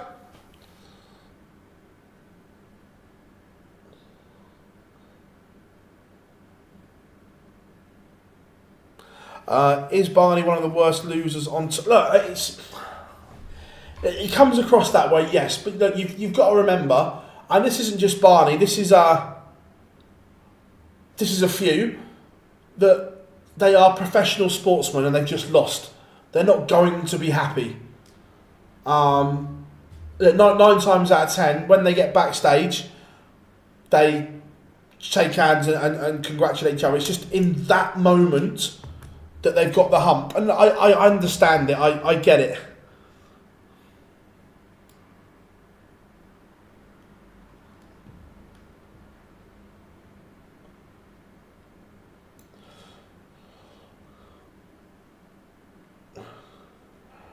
Ron, we've never banned any word from our chat room.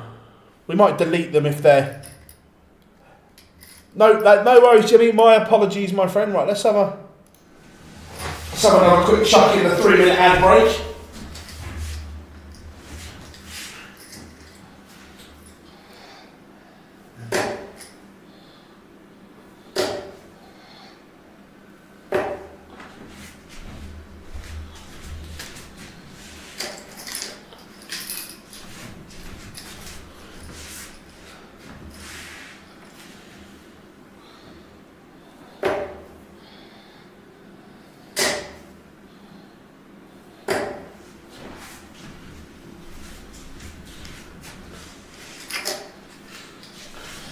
On the slightly dodgy stream that I may be watching the Saints game on, the picture of the Saints manager they've just used, he looks like some dodgy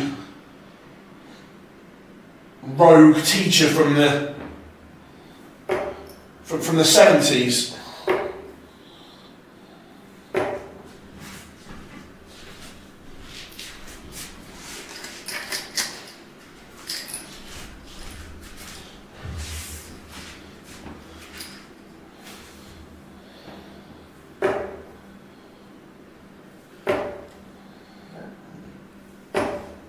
So what are we saying then? Gilding or Rock?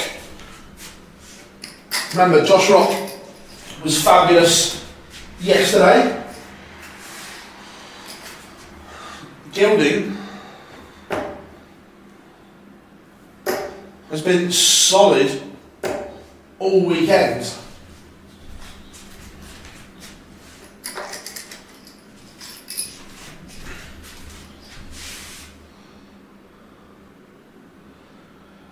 Bullshit championship on ESPN. Alex Spellman won. I rate Spellman so highly.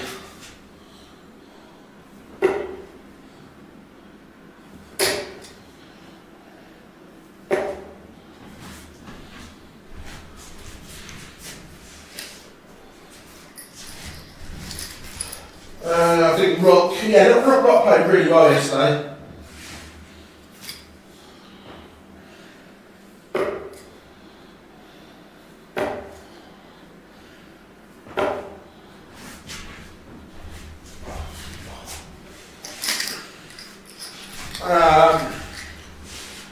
Phil picked one set of darts. To be fair, Keith, I picked these back up yesterday, and I haven't changed. I haven't used the others since yesterday.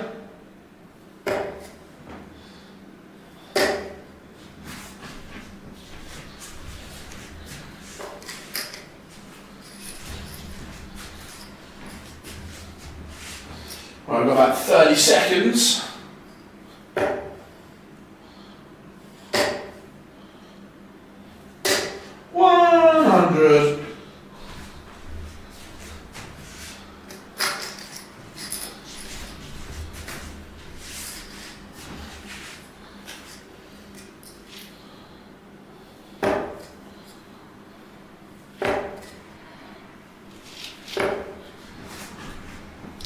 Just as the pictures are coming back, it's a good way. Just put them there and there, fade that across like that, and we are ready to rock and roll. You guys been incredible so far today.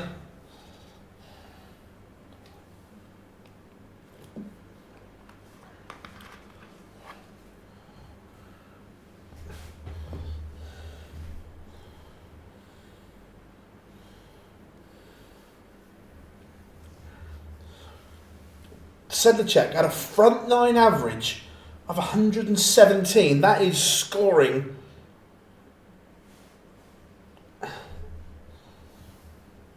You're predicting a first time Euro. I'm not today. No, I'm still going to stick with Gilding Price. I like what I've seen from the Iceman.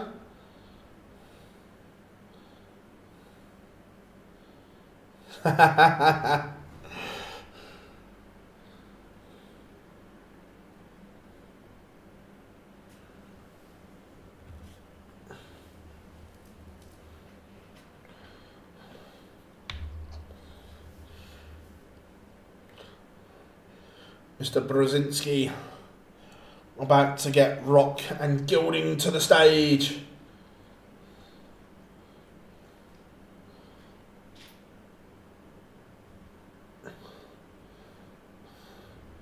Gilding walking first. Bit of Spandau Ballet Gold. Always believe in your soul.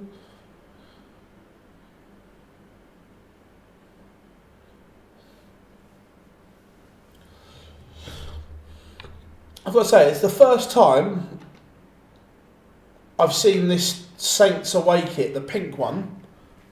I quite like it. You can get behind that. Sark have massively taken their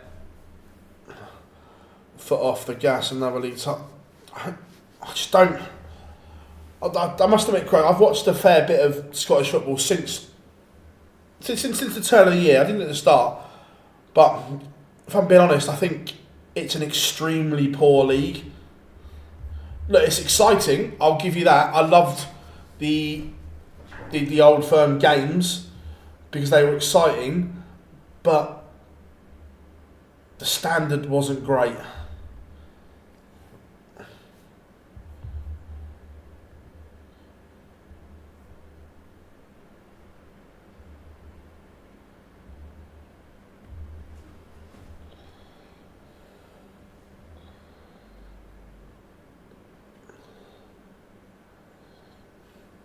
So, score prediction time then. Are we going Rock or Gilding chat room?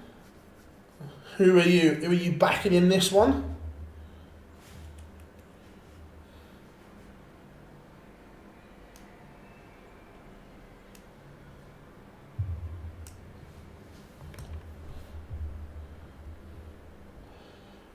Did James Wade shake Menses' hand? Hard to tell. No, for that last leg decider. Look, they don't have to. So it's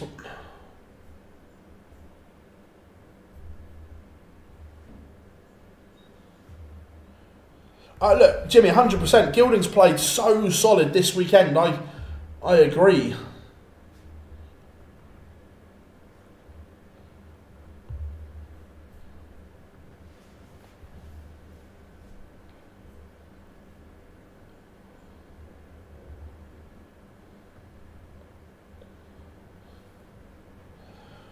Gezzy doing his golf. Yes. The old.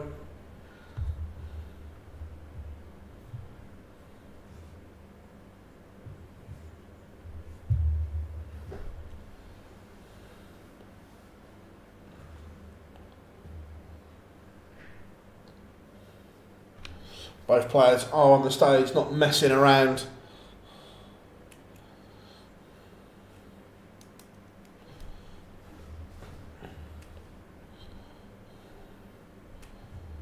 So here we go, big game here for a place in the quarterfinals.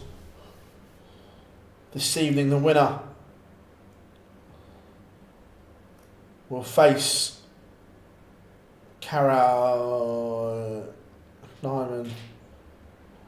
The winner will face either Nathan Aspinall or Gilding Price.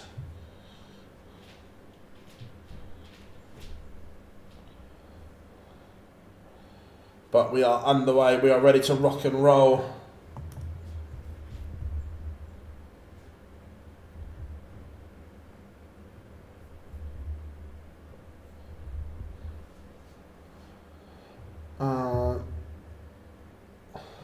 Each Worlds I put on kind of underdog, I put on Conscott last. Yeah, look, it's not a bad shot at all, mate. No, Keith, look. I agree, it's kind of the right thing to do, but also I quite like a bit of housery.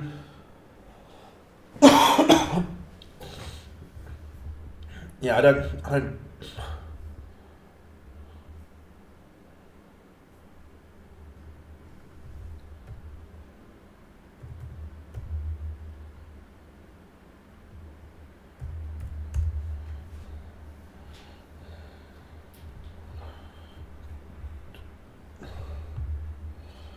But Gilding doing enough on his own throw at the moment.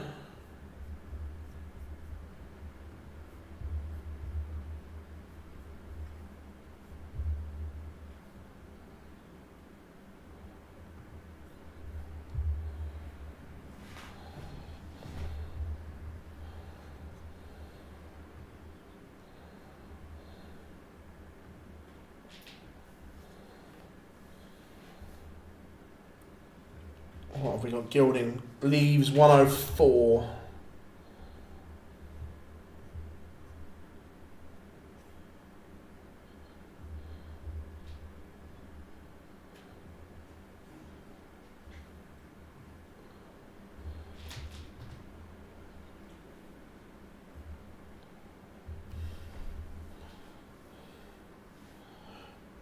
Phil, would you throw Gilding the darts?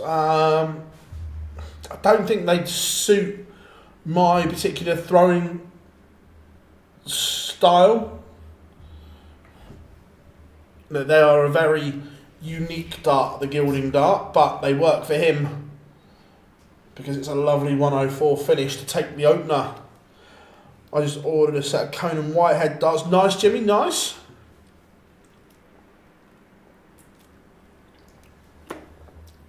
Oh, 100%. All this fist pumping when they get a good finish and whatever, pack that nonsense in.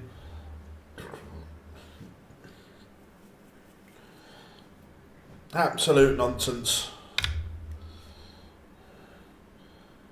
A 9 I don't mind so much, but the rest of it, nah, get on with it. But Josh Rock, again, dominant on his own throw. Oh, what a save that is from Ramsdale. I said Rock was in control, and then a little pop, pop, pop from Andrew Gilding. The max is in. Still doesn't get him to a finish. Now, Josh Rock will not go. Oh, yesterday, he refused it twice. Today, he pops it. Logic. It's great, but no logic. He refused it twice yesterday. Let's see what they say on comms, because I didn't think he'd go for it. The maximum. I'll get a thumbs up from Gilding. 170, get the crowd going here, wouldn't it? Oh, bullseye. Yes. I didn't mention it. I say he refused it twice.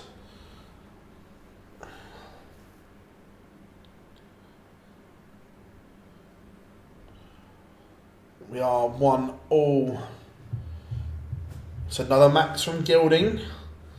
2 in 2 legs for Goldfinger.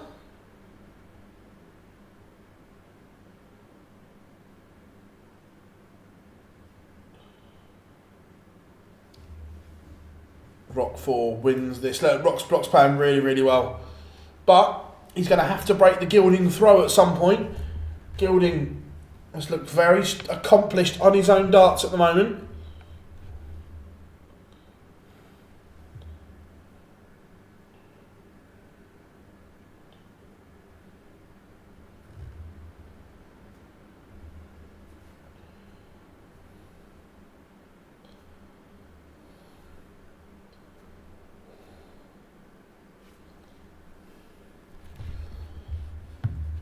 Leaves 86. Josh Rock not near enough in this leg to mount any sustained pressure.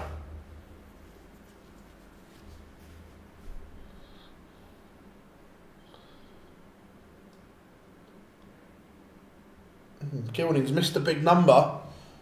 Look, it's not gonna matter because Rock's not on a finish, but he's just making. Oh, Saints have hit the post. Now there's pressure.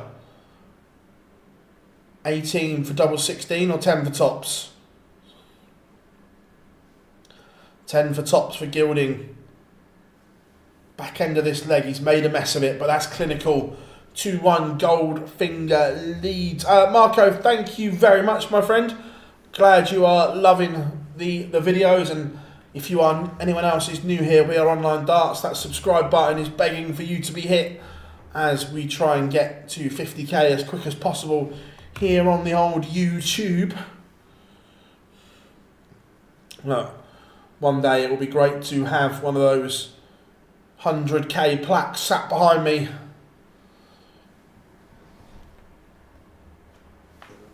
Good stuff, Marco, good stuff.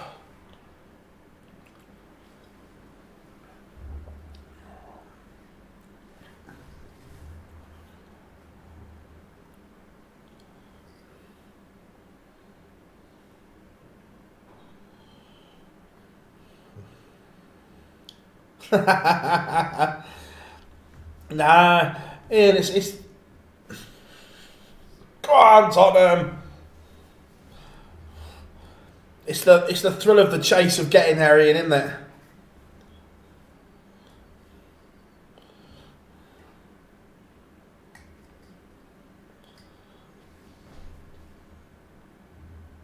I've got 1-0 to Liverpool, Fez. Gilding has just left the big fish. Rock's already hit it.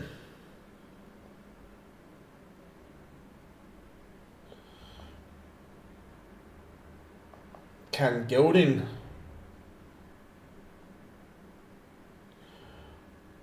Oh, I think it might get ruled out.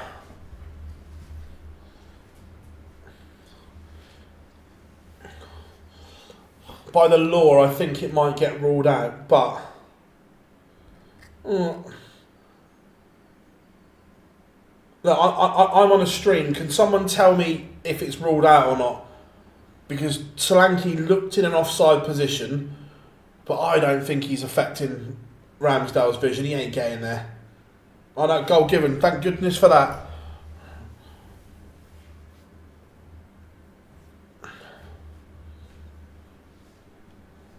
We are 2-2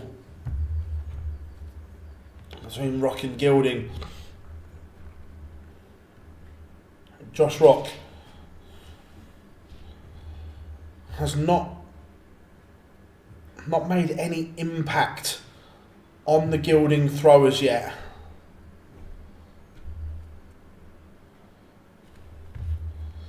And he's going to have to at some point.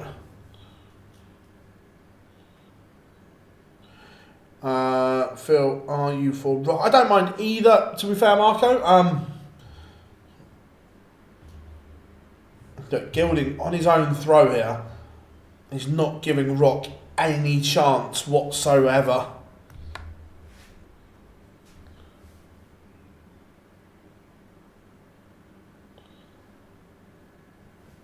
Gilding could just be going to serve this out on throw.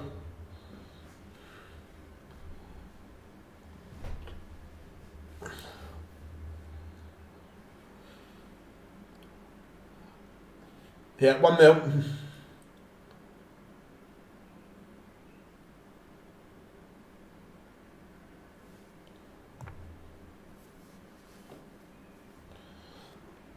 Hans doesn't look happy on the touchline though. Looks like he's got the right arm.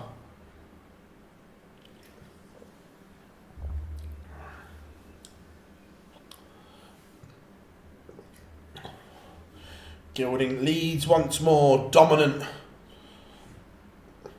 Just out of interest, Chris, would you take Ange back at Celtic?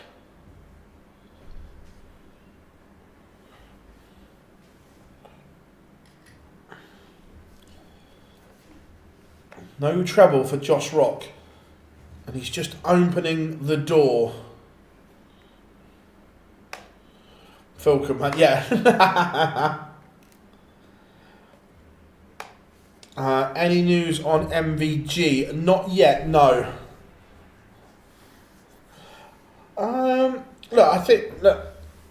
I still think Bully Boy is trending in the right direction.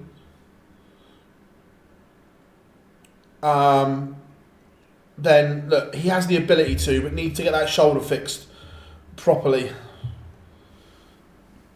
Not right now with Rodgers there, but if Brandon up. Fairs?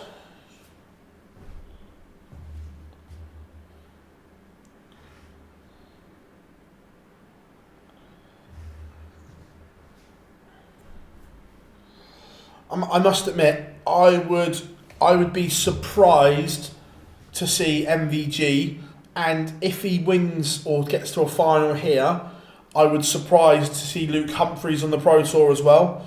I think we might get a few pullouts. You're my favourite YouTube. Thank you very much, Marco.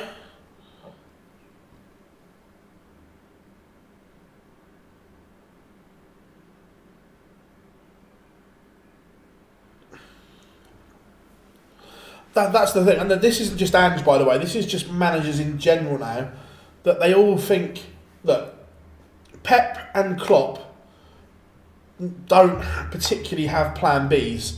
They're always is do plan A better, and we're seeing a lot of younger managers now that don't have a plan B. We see Gilding takes out 1-2-1, the ferret, finger point. We'll probably get one of those instead. But Gilding 4-2 up, averaging 101. Josh Rock averaging 91. Rock not at the levels he was at yesterday. Last night he was stunning, not there. But yeah, as I was saying, that younger managers, we saw it with Russell Martin at Southampton. We've seen it a few times that they refuse to change. Now you have to adapt. And I just don't think young managers do. It's always, this is the purest way to play, so we're going to play it.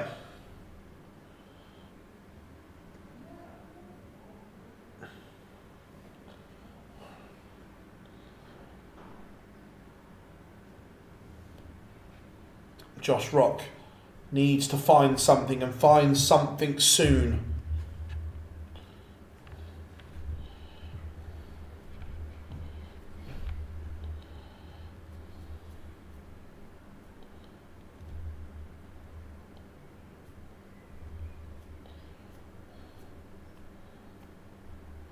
He's down to a finish, but Gilding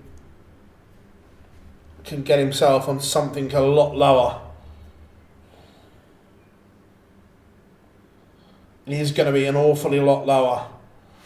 Pressure on this 170 now for Josh Rock.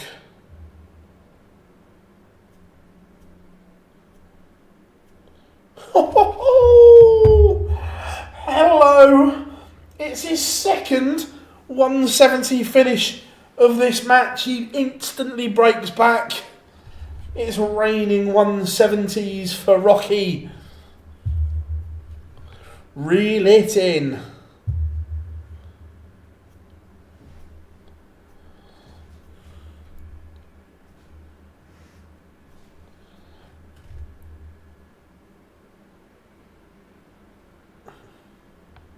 Even Andrew Gilding smiles about that one.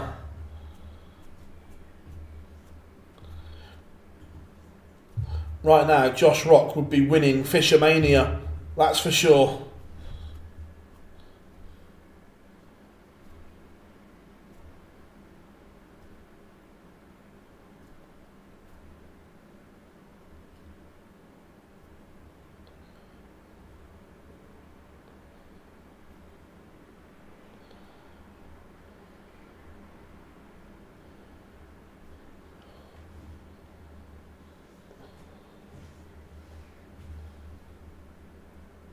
But Josh Rock cannot let Gilding break straight back here. Needs to make sure it's a lovely maximum.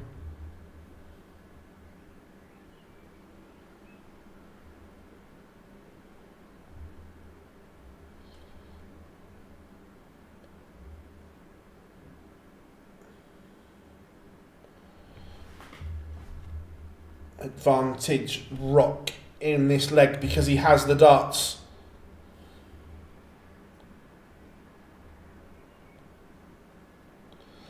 Leaves 120. He would have liked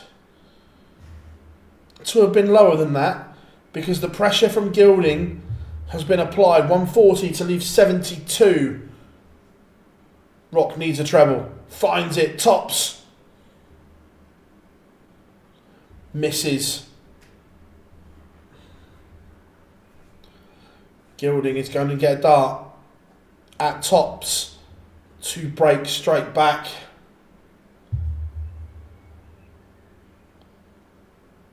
And he misses. Lifeline there. Josh Rock would have been fearing the worst. For all afternoon, James. Hope you are good.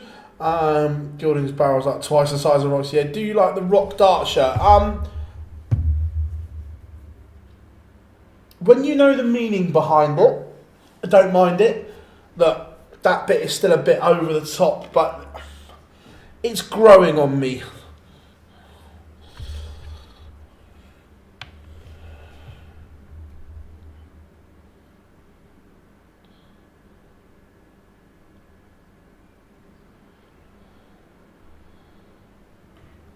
For all. This is some battle.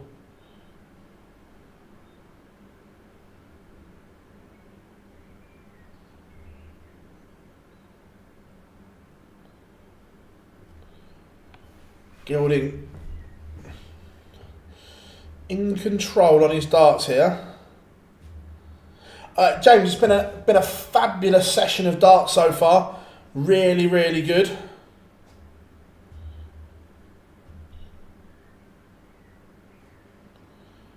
Oh, I love that, Rob. Love that.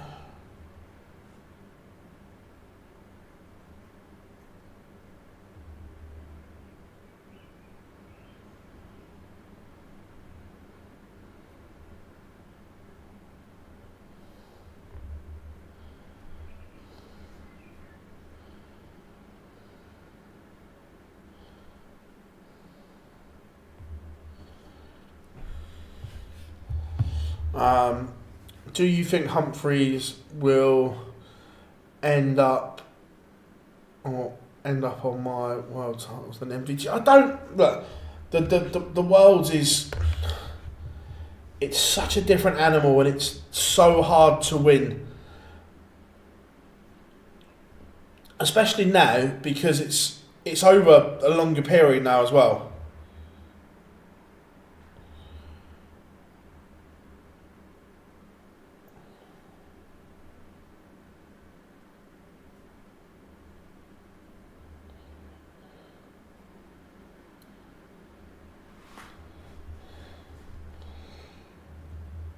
but he's had a bounce out there. I wonder what way he's gone on the 92.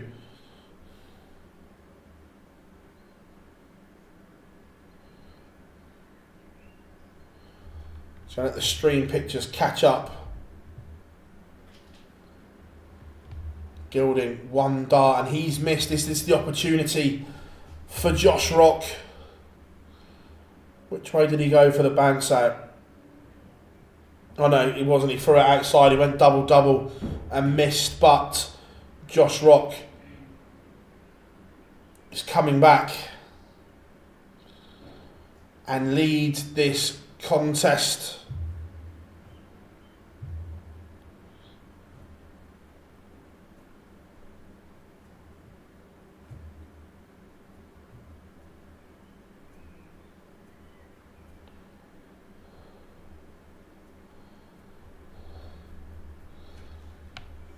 Again, Rock's had to weather the storm here.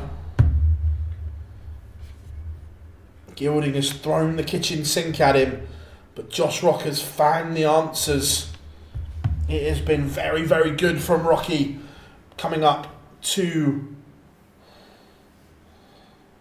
3 games after this. Gedwin Price, Nathan Aspinall, Martin Schindler, Dimitri Vandenberg, and then Dave Chisnell against Snakebite Peter Wright.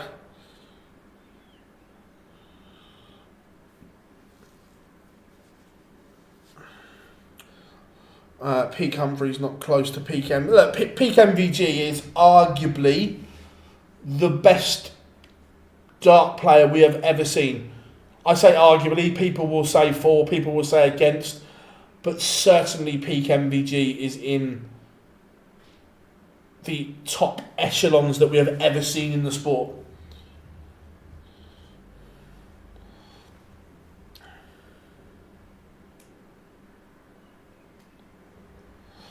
Yeah, 2000, the start of 2016 to the end of 2017 is just the best dart player I have ever seen throw.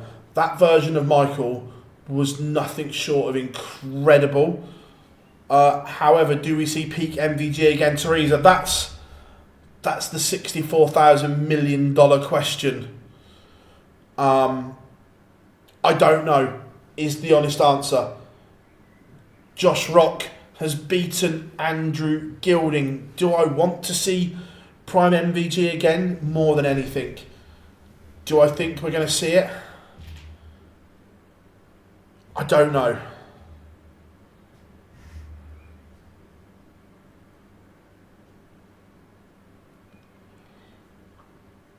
Well, that's why when people ask me, Taylor will always be the most successful player ever, but MVG, and I say successful because of his longevity, but MVG at that period is the best player I've ever seen.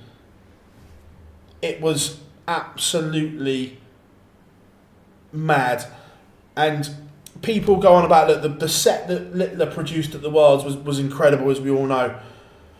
I remember, go back to a Pro Tour, I think it was 2013, 2014, somewhere around there. It was at Crawley.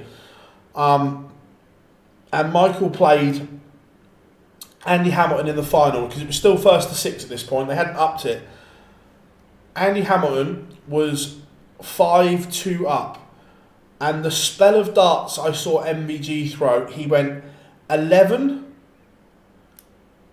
10, missed double 12 for the 9, 11, 11.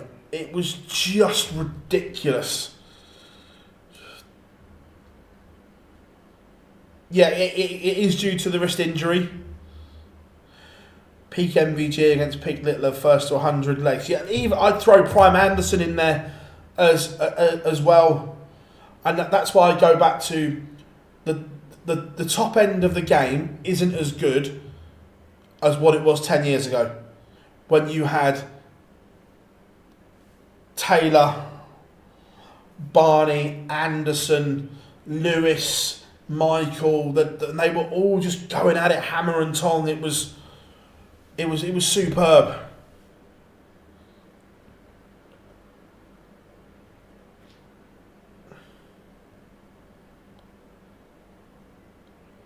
What's the best leg of darts? You are 11 for me. 11 dart leg.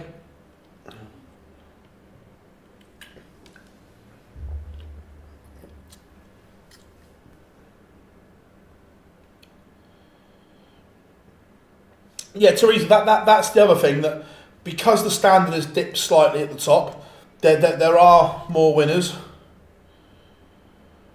Yeah, MVG's. I'm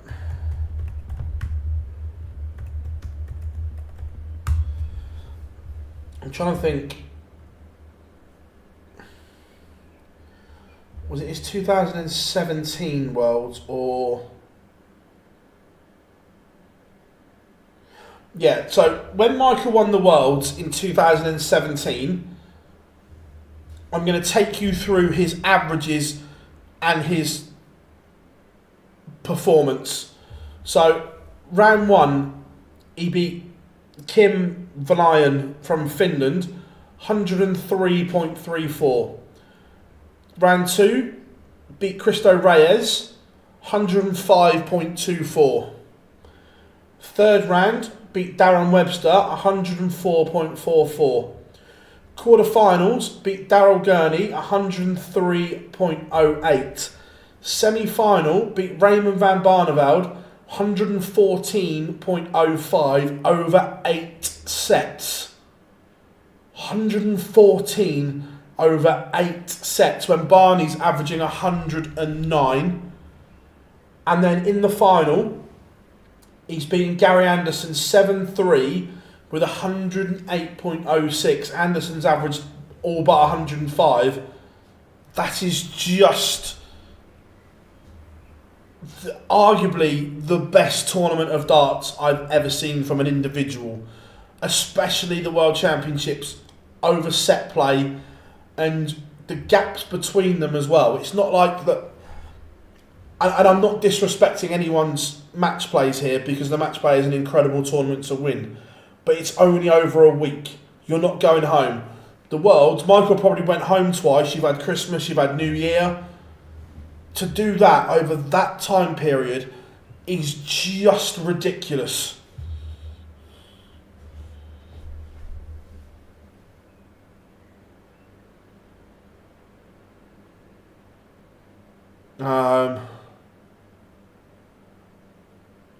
So yeah, the old XQ Max myth. Look, yeah, he was sponsored by XQ Max, but I'm pretty sure they were a monster dart he was throwing.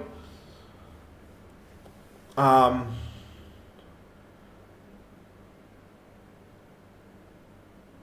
the time, but the problem is, and Michael looks back at it now, and Michael Smith has done the same, where other players, like Phil used to win a game, go and give his darts to someone in the crowd, go and take a brand new one out of the packet. Gary Anderson the same. He changes regularly. MVG and Michael Smith didn't change, and they were so accustomed to one set of darts that you get psychologically and mentally attached to them. Now, we all know darts wear out. It happens. It was either Monster or McKick. It was one or the other. I'll find out for definite, Rob. It was one or the other.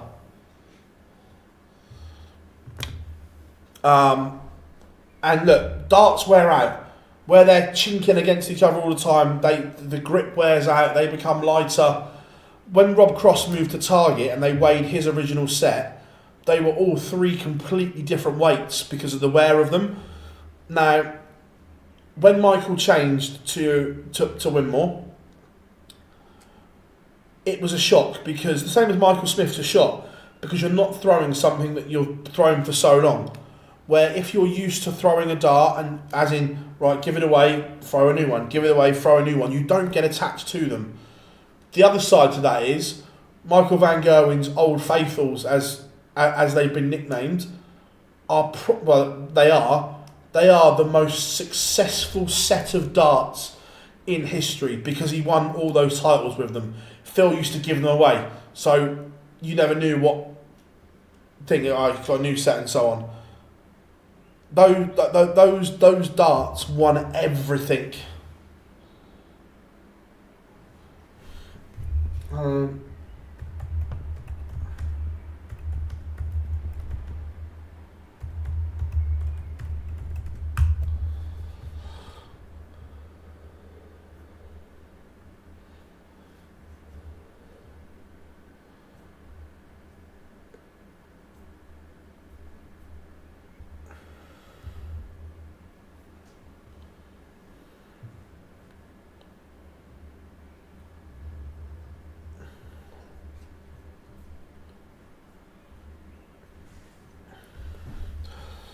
3-1 Fulham, wow.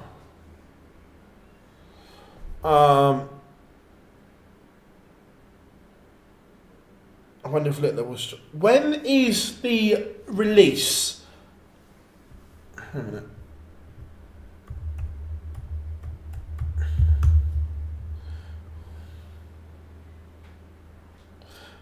The 9th. I knew it was... So, look, unfortunately, look, I don't like it when people release stuff early and spoil the releases, because it will just get to the point where manufacturers won't send out products early like they are now. They've sent products out early so they can be shipped on day of release and so on. And someone has obviously spoiled that, which is, I don't like it. It'll just mean manufacturers won't send stuff out early. But we've seen the pictures. Look, the dart is the same. It's just a different colour version by the look of it. It's the straight barrel, the pixel grip, the grip at the rear. Luke's already been throwing them. And we've seen it. The kid can throw anything, I agree, Chris. But he isn't as good with those gold progeny darts as he is the black ones. Can he throw them? Yes. Is he as good with them? No.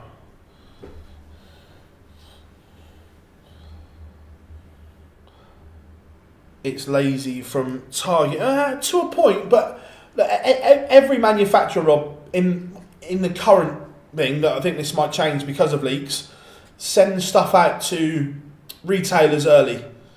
The same as like us as thing. We get stuff early and so on, but we're under strict instructions. We cannot post anything until this date, which 99% of people adhere to. Oh, sorry, yeah, the colour range. Yeah, I agree. And someone has ruined it, and it's just so frustrating. Yeah, the same as Unicorn when they released the Gary Anderson darts. I was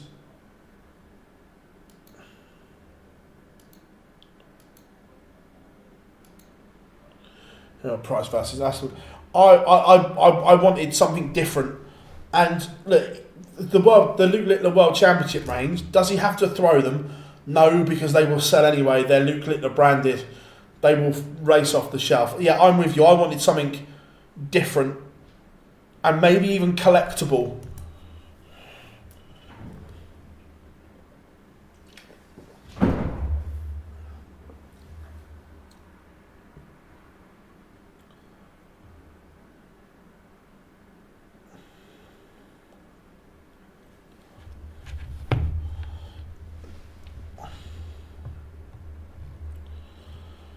One 0 to the Iceman, gathering prize. He takes the opener.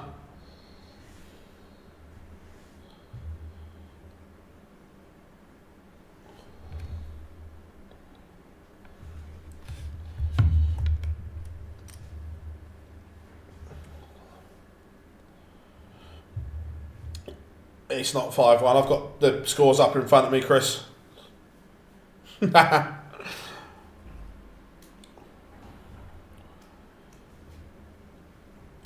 again, because people ruin it, it will just mean manufacturers will just hold stuff and not send it out beforehand.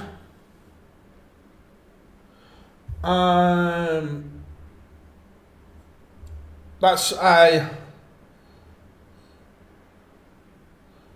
I don't know, Rob, because I was talking to you guys and I hadn't flicked my screen back across because we were talking about the ridiculous MVG numbers from the 2017 Worlds. Let's have a look.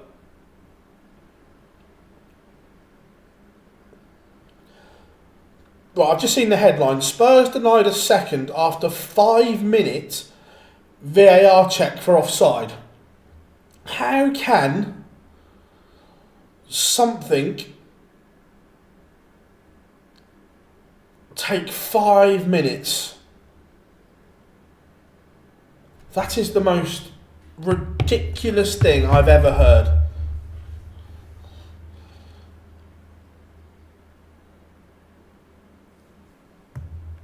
Five minutes for a VAR check. Wait, I need to...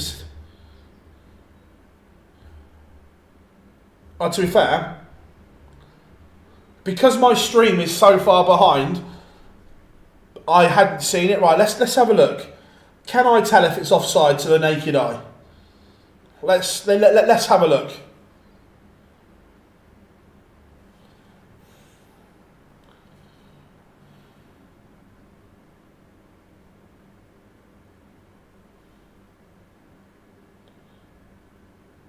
Or is this an actual goal?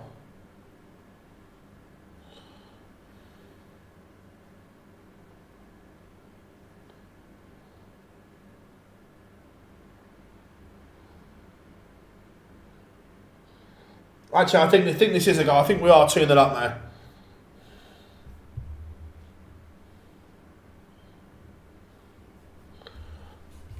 now. Gathering Price is 2-0 up on Nathan Aspinall.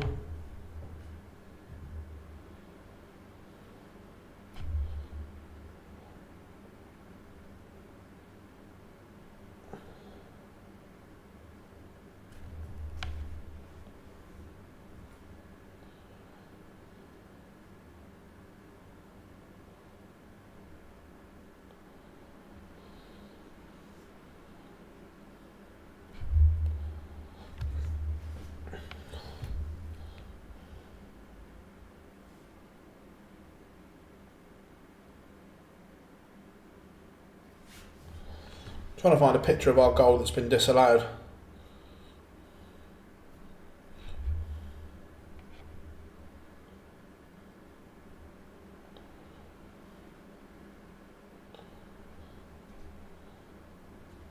Price bossing this one at the moment. Aspinall's averaging 103, doing nothing wrong. Price, on the other hand, is averaging 108.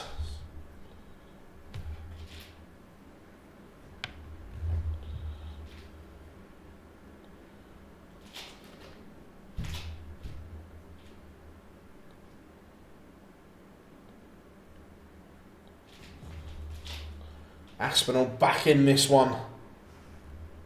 The 148 is brilliant and needed from the Asp.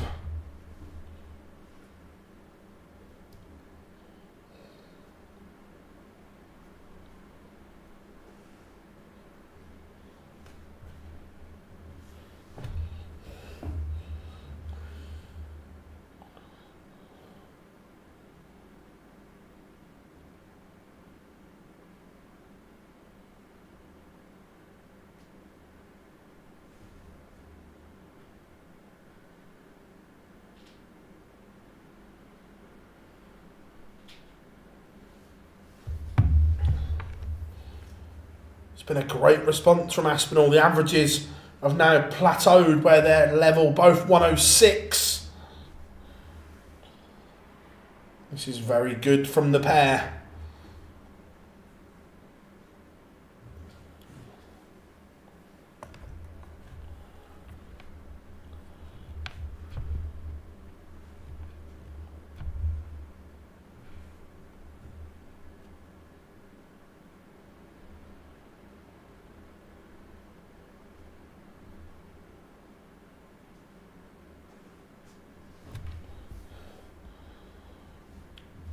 This is just the price I paid. Nice, Jimmy, nice.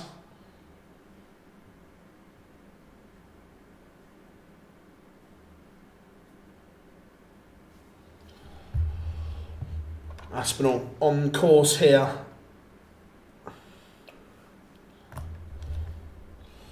To level this one up, and we are 2-2.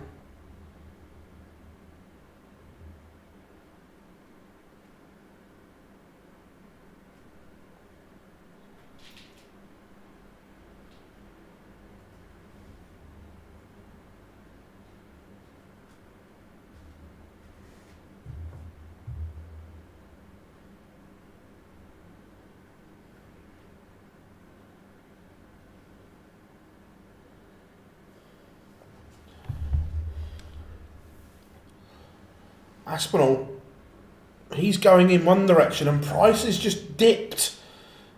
His average is only a ton now. I say only as if it's rubbish. But Aspinall, around the 105 mark, he is asking questions of Gilding Price here. Is Price's love affair with Risa coming to an end for this year?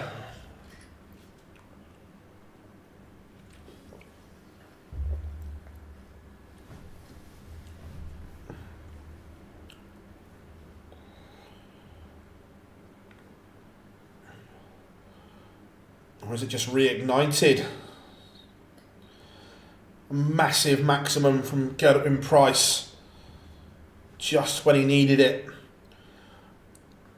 Aspinall was asking all kinds of questions, but as Price just found an answer, 74 for the Welshman to lead once more.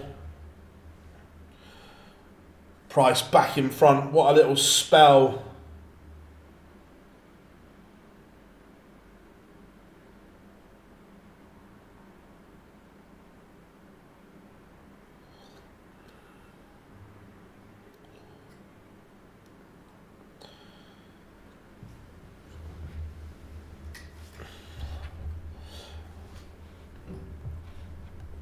Look, these two have blitzes in them.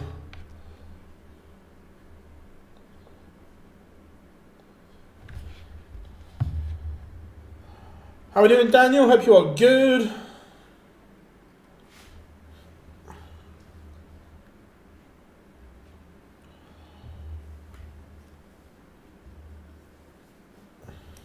Have we stalled? No, Aspinall.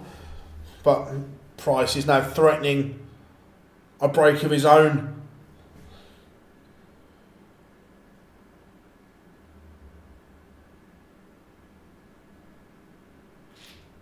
Gilding Price has the Aspinall throw under all kinds of pressure.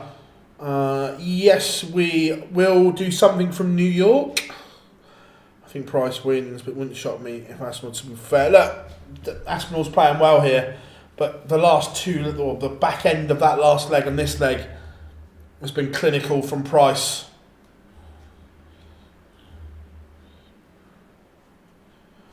Dave Davis won last night. Chuffed for him. Really, really nice guy, Dave.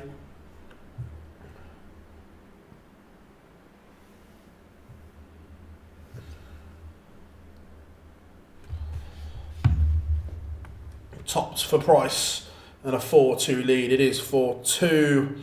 What date is the lounge from? We haven't set it for New York yet, Chris, because we're waiting for the PDC media schedule.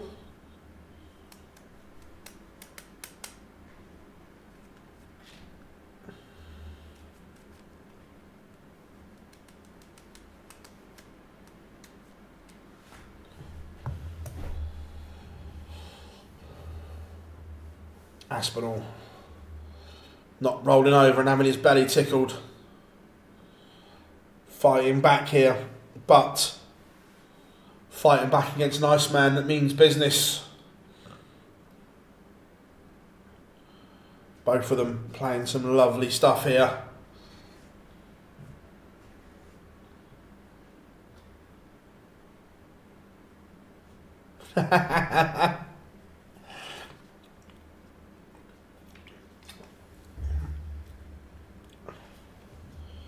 This is relentless from the Iceman. He has clicked into turbocharge here.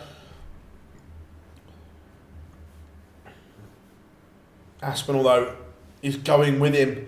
High octane tungsten action here, but that is fabulous from Price. Treble 17, double 18 in the blink of an eye. Gilding Price is a leg away from the quarterfinals. Great day of sport indeed. I must admit, I'm not a Formula One fan, so didn't watch any of that. But if you are a Formula One fan, it is a great day. Of course, the Manchester Derby later on, and Cup Collection Day here on the European Tour.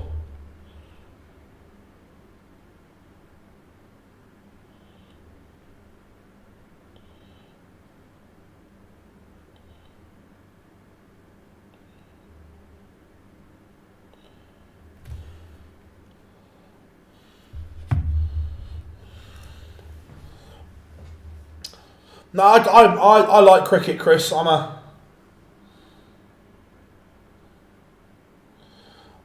a cricket fan.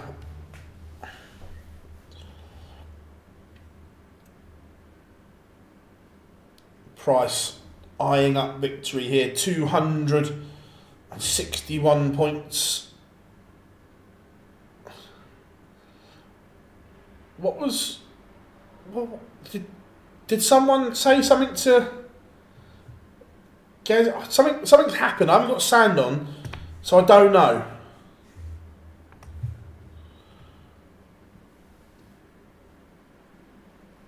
I'm not sure what happened there.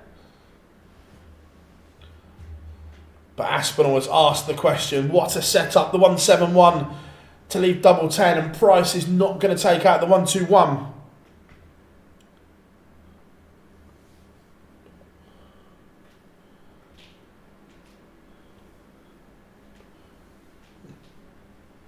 And the setup gave Price the opportunity, gave Aspinall the opportunity, and he takes it. But the Iceman leads 5-3. Aspinall is going to have to be perfect from this point.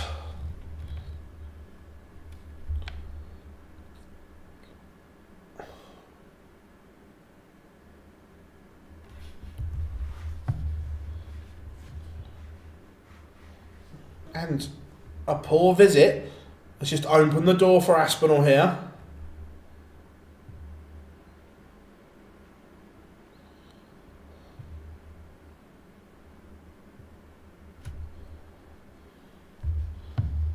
But Aspinall can't find the treble either.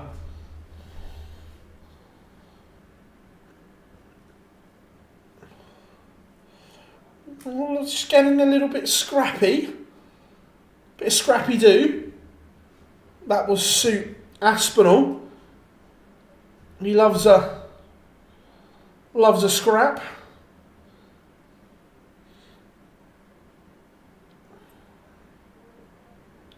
How are we doing, Harry? I'm good, mate. Thank you very much.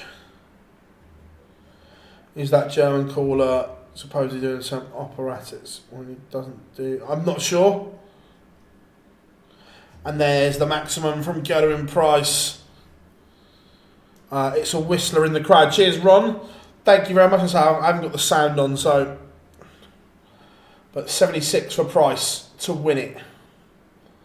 He's going to get 2 at double 8. Doesn't find himself here too often and comes inside. So Aspinall, 88 for another leg.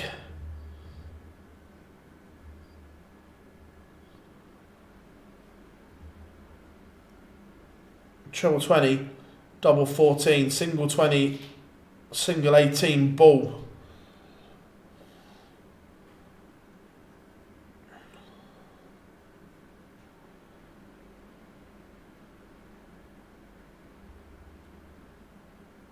Hits on. Double 14 for Aspinall. Double 7 to keep it alive.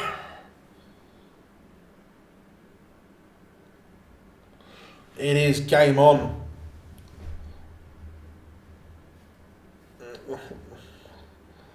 Aspinall has reacted to the crowd there.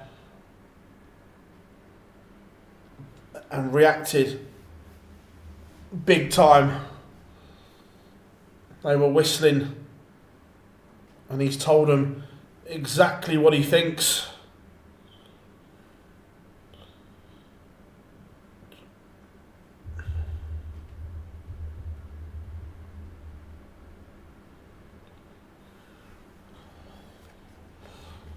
Yeah, I've got to say, recently, until obviously I haven't got the sound on, but recently the whistling hasn't been an issue. It's been very good in venues,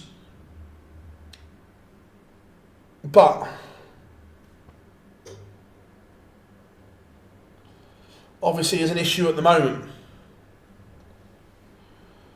Security are chucking them out. Good.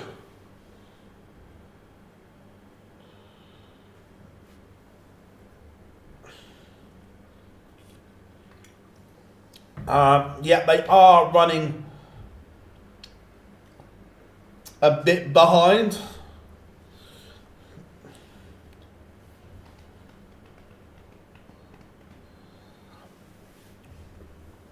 Yeah, tell them to pack it in.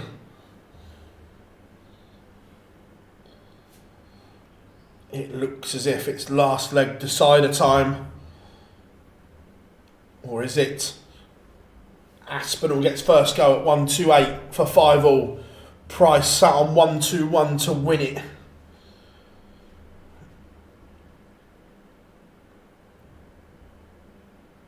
Double 10 for Aspinall and he goes inside. He's had a dart for 5-all. Price is going to get another match dart here. 11. Bullseye. Another match start for Price has been missed. He's now had 3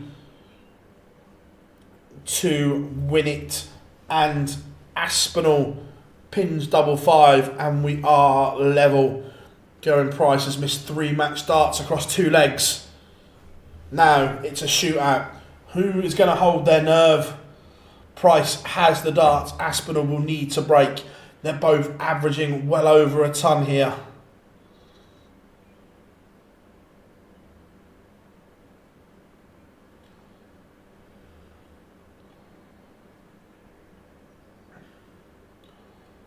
Who is going to hold their nerve here? They've both kicked off with 2 treble visits. But then Price comes up dry. This is a huge chance now for Nathan Aspinall. Remember, he was 5-2 behind. Legs of 13, 15 and 16 have got him level. But then a maximum from Geraint Price. The Iceman does not know when he's beaten this love affair with Risa. It's his venue, it's his backyard. Forget Markham. Risa is the Iceman's backyard. Or is it? Because Aspinall is retaliating. He's down to 1-2-1. Price is not going to take out the 140. So Nathan Aspinall will get an opportunity to win this contest. Price on tops. Aspinall 1-2-1. The number of times they take out 1-2-1 for fun. There's the treble. Single 11. And he's done it. Nathan Aspinall has come from 5-2 down with a ton topper to end the Iceman in Risa.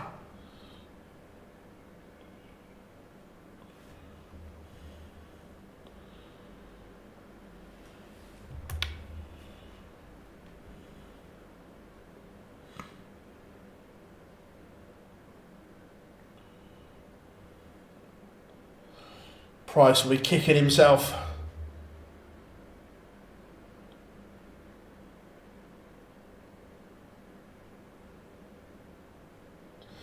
Price 3 match starts over 2 legs. Geraint Price is gutted. You can see it on his face. Aspinall is pumped.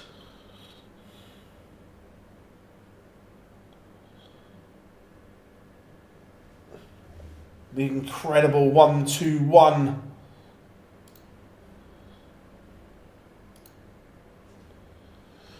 Dimitri Vandenberg has won the bullseye.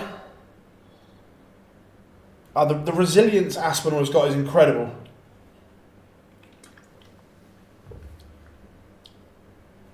Like, proper up there.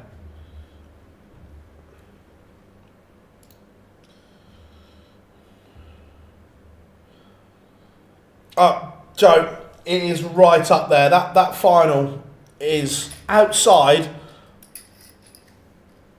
Oh, I haven't got a clue what Swiss Phil is saying in German, but he is very, very animated, and I should imagine he is giving the crowd what for, telling them to pack it in. And Nathan Aspinall has just clapped him and said, I haven't got a clue what you're saying, but it sounded good.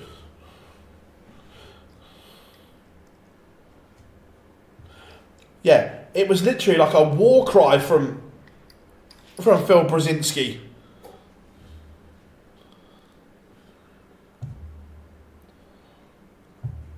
It was literally like a rallying war cry.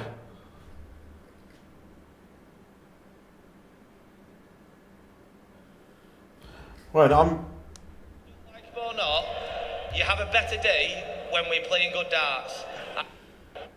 Nathan, klasse Darts und wir haben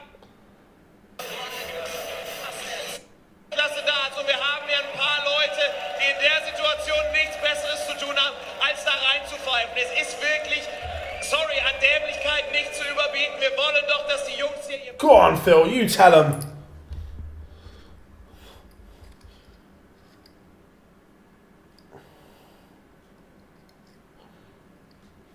What did...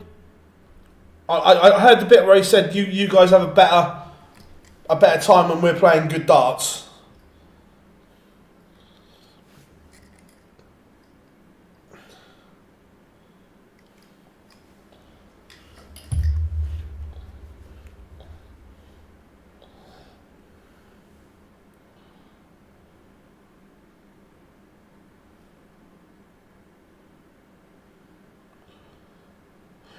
When will idiots learn that players are trying to help them?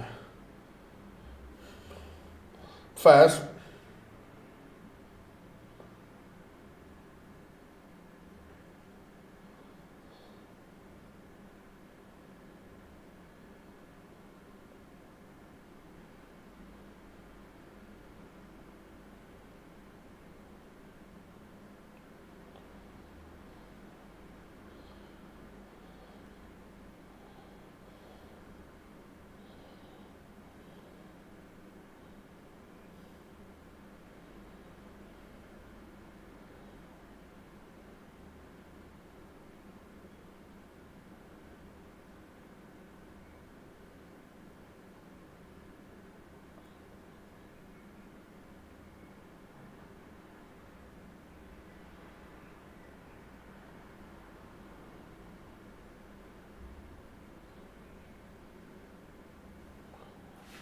Right. 5 or 6 whistles. Nathan just called them a minority hit. But he's right as well. He is right. Right. Schindler against Dimitri. Now, look, we are running behind Dimitri. So if we can have the same approach as yesterday, your walk-on was good. There was no selfies, only a couple of autographs. I can cope with that.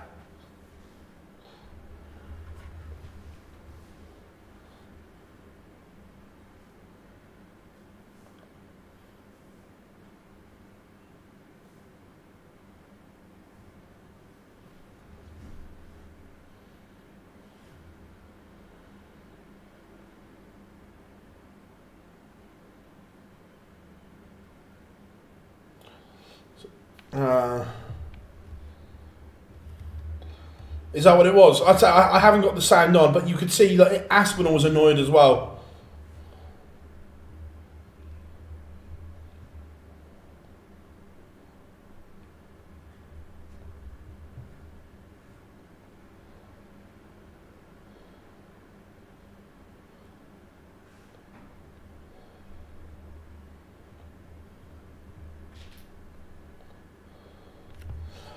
And the other thing as well, that if it carries on and carries on, especially like in Germany, the big players just won't go.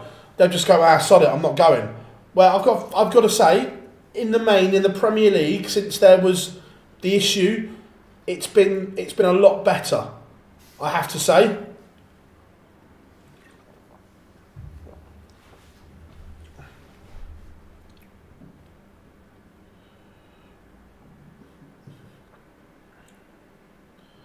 But wow, that was certainly powerful.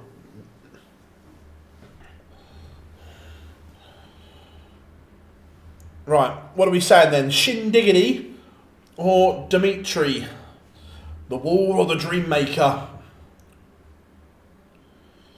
What are you going for, chat room?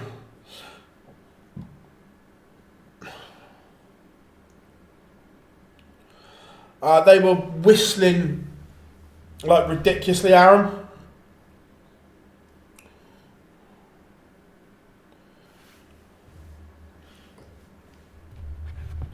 Pictures back in 5 seconds.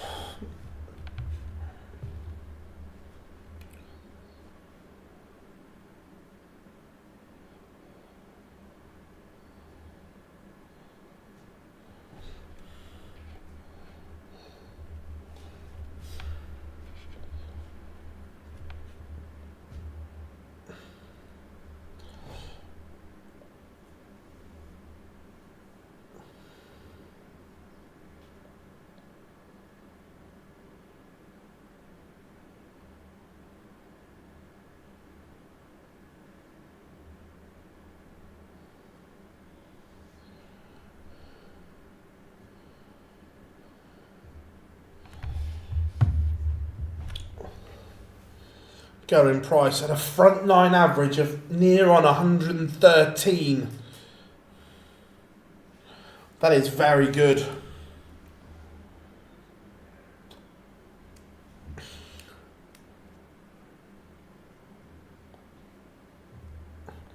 Look, now's the time. Look, we're running behind. There's no need to put a promo in here. Come on, boys. You know better than that.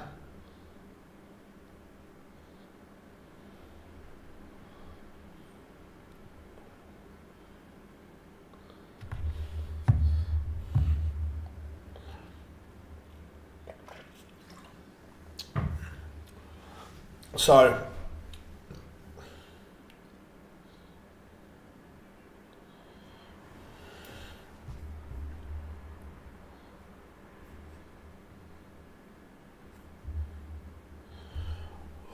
what are you saying, chat room? Who have you got winning this one?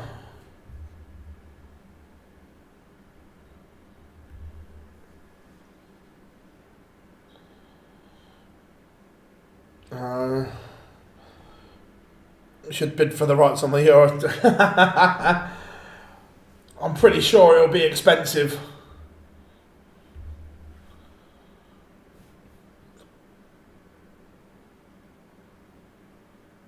Yeah, tell me about it.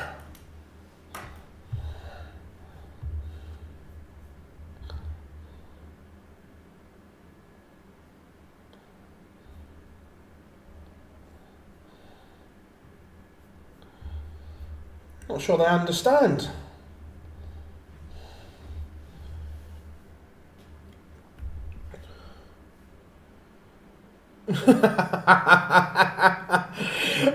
Yeah, Brad, I'm not sure, but I still can't believe that got posted. I really can't.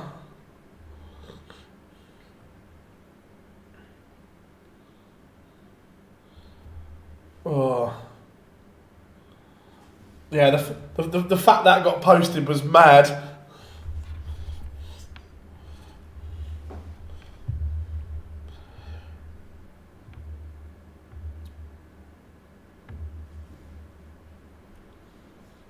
Do we like Shindiggity, like the way we always like the way Shindiggity works?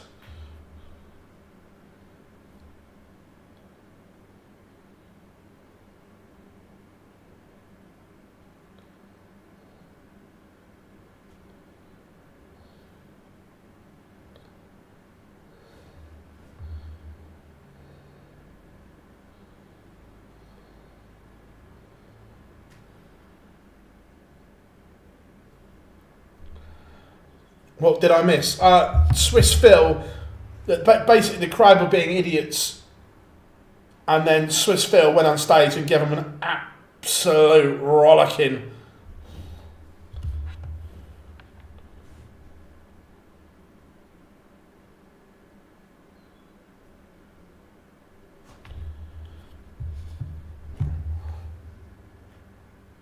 Yeah.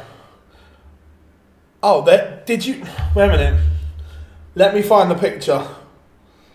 So, you know when they do crowd shots, Rob, last night, that was shown.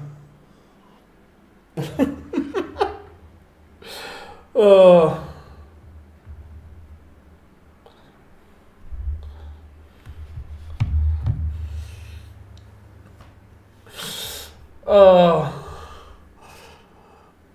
I've got no idea.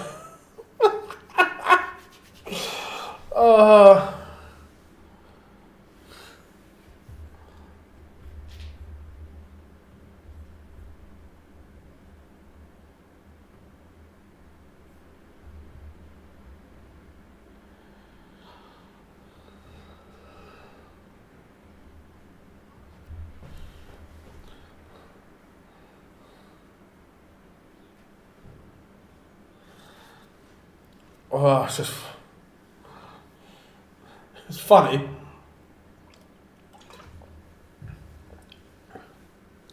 I had to look twice. I was like... Literally, I was like, no, surely not.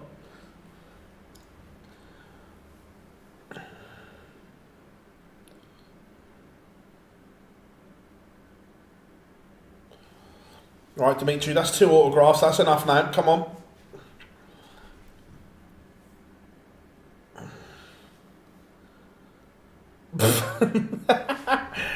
Look, I'm gobsmacked that he got in. Absolutely gobsmacked.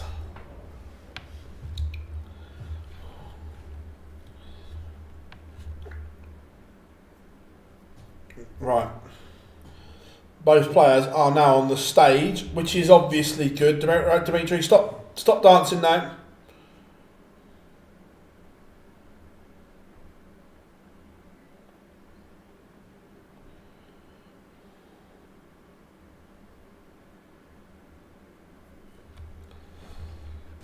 Right, let's get this show on the road.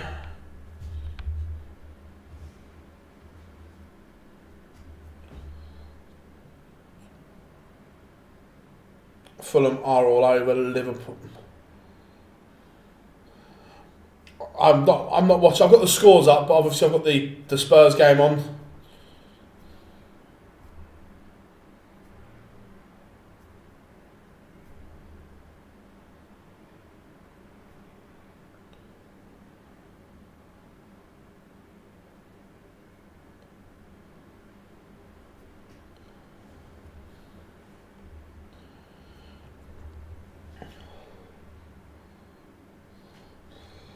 Right, come on, boys. Let's get this show on the road.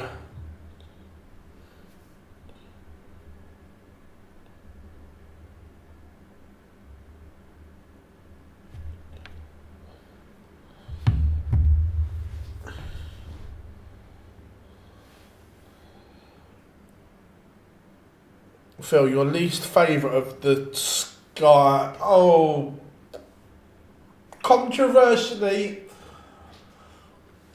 the World Grand Prix.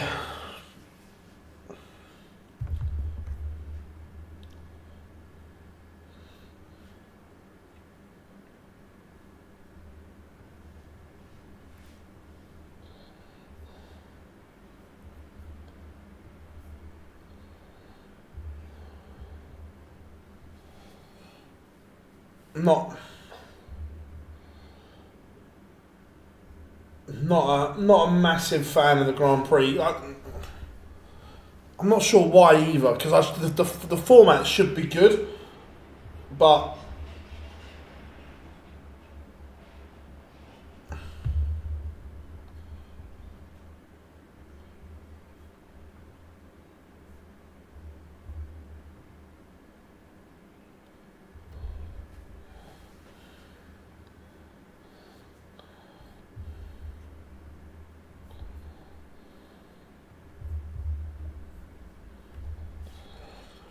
2021. I haven't watched any of it, but probably not by the sounds of it.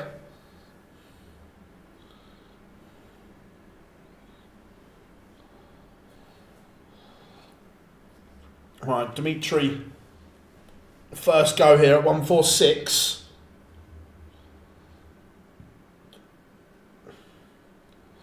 Is not on, so Shindy will get a little look at a 148 for a break in the opener. Tough ask. Another treble. Double 14, and he's missed a chance.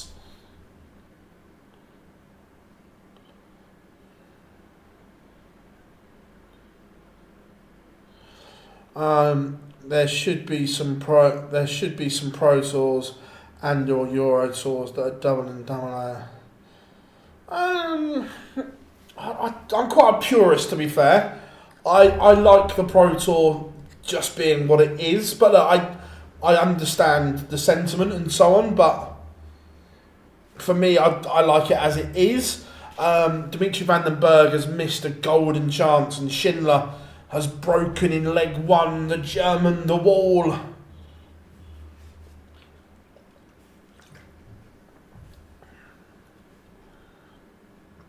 He's 1-0 against the throw.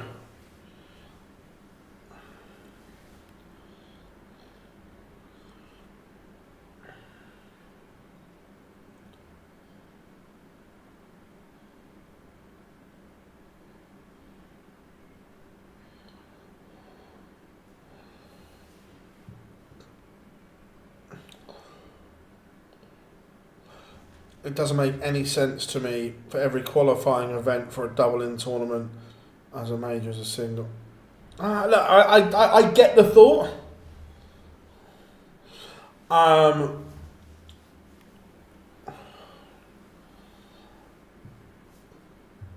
But I like it the way it is. Is the match play the next major? Wow. Can of worms there, Joel. I'll give you the rundown in order and then you can make your mind up. So, Premier League finals, mid to end of May.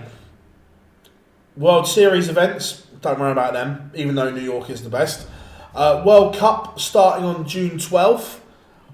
And then the World Match Play 19th, I think, of July.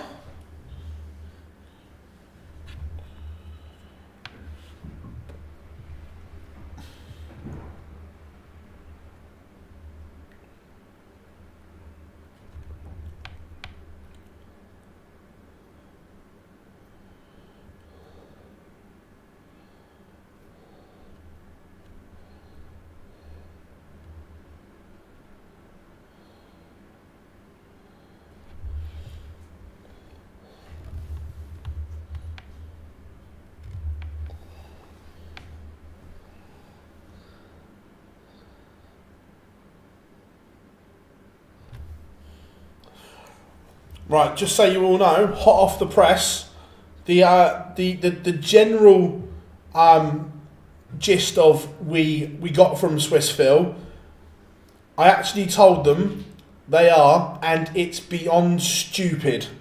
Love that from Swissville.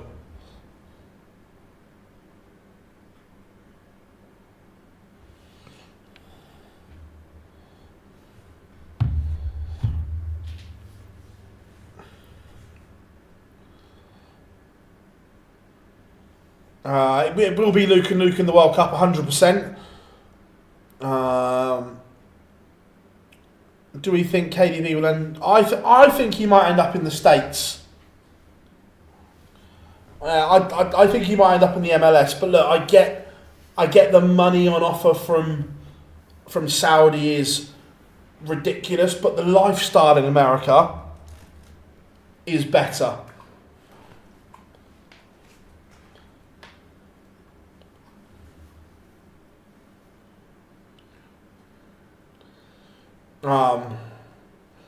But yeah, Saudi or the MLS, I think. Why do Sky events look more premium to ITV events? Is it the venues or Sky have better? Probably for me, it's to do with production costs, I would say.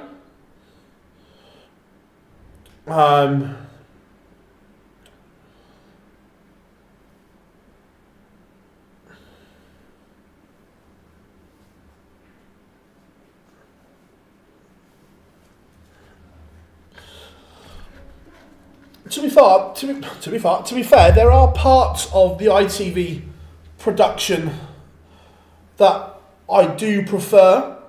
I actually like the fact that ITV have always got a permanent studio. The only time that happens with Sky is the match play, where they have Emma and then the pundits on the balcony looking back, and obviously the Worlds, but that's different. But ITV always have like a permanent studio for Jackie and that, where Sky normally do their crosses on the stage, which I'm not. I prefer them in a studio.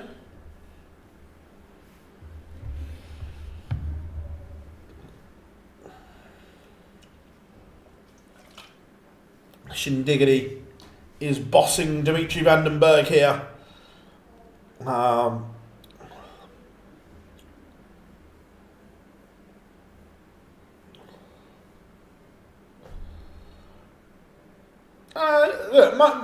For me, the UK Open is bigger than the World Grand Prix.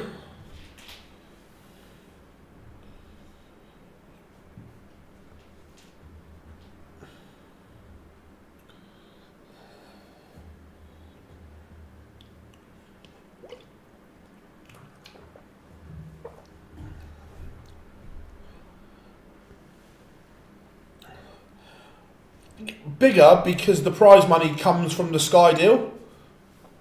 If the UK Open was part of the Sky deal, do I think the prize money would be bigger? Yes. I personally don't think it's a bigger tournament. No, I disagree, Chris. I love the MLS. If you give me the choice to go and play in the... bearing in mind, I fully appreciate I'm not good enough, but just play along. If I was, humour me. If I was, I'd rather play and live in America and the MLS.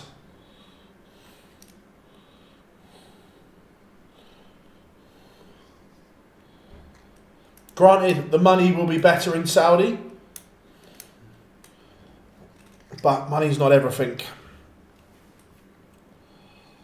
Dimitri Vandenberg.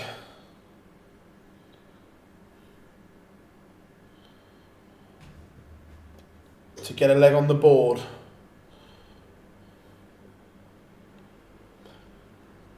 Doesn't, but will return.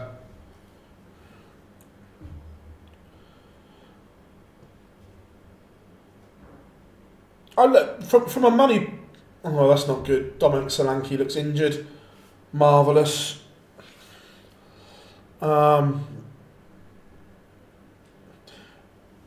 Yeah, KDB will, Rob, because he's one of those things. But if you're just an average player, I'd still rather the MLS. Never wanted to live in the desert. Oh, true story. Last time I was in Vegas, there was 2 earthquakes, which was quite scary, being in an earthquake for the first time.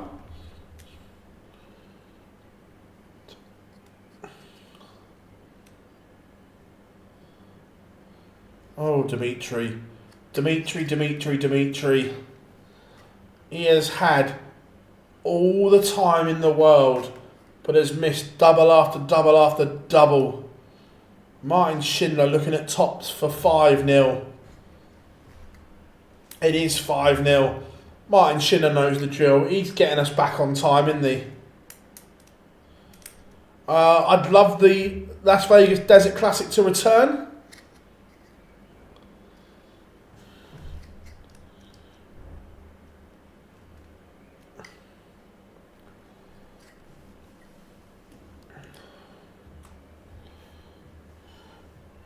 But yeah, being in an earthquake was weird.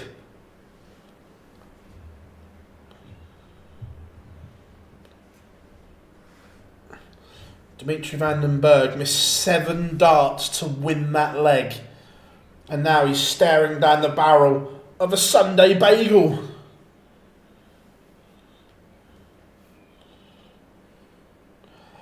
I've never been to Texas, Brad. I'd like to, but always New York.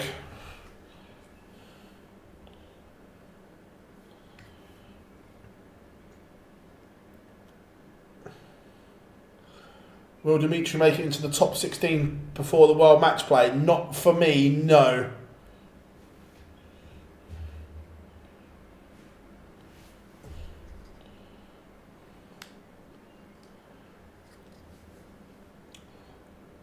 Have you ever been to Nando's? Once or twice? If KDB goes to the MLS, we know how much he gets. It's all disclosed, yeah. Where in Saudi, it's all hidden.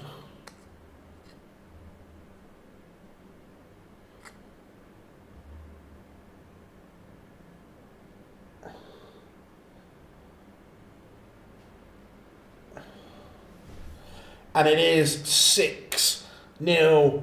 Bagel served. Dimitri Vandenberg beaten 2-0. He's got us back on time. Well done. I always like Shindiggity.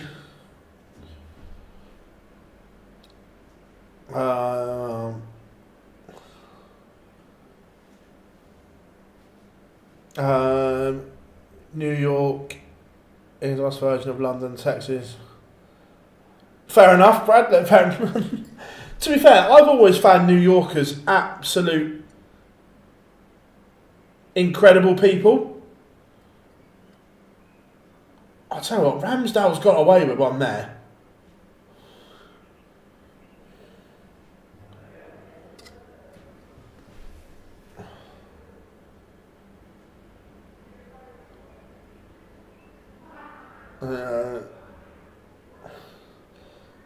So, one more game in this afternoon's session, and that will be Dave Chisnell, the Chizzy Rascal, taking on Peter Snakebite Wright. Chat room, what are we saying? What darts is Peter Wright going to be using?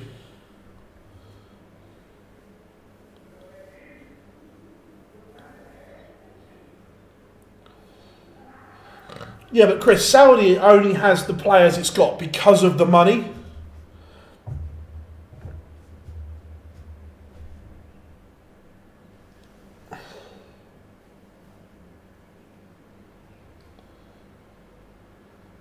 No, I still enjoy watching the MLS, I'm not going to lie. I disagree. Personally, I really like the MLS.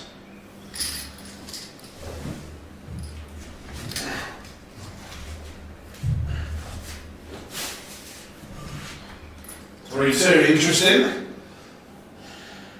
Ooh. Oh, my arm's killing.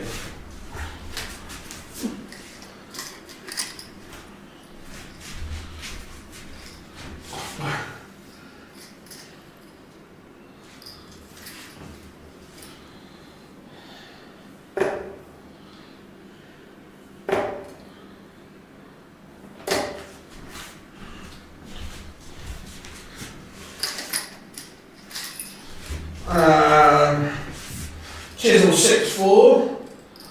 I'm not very good anymore.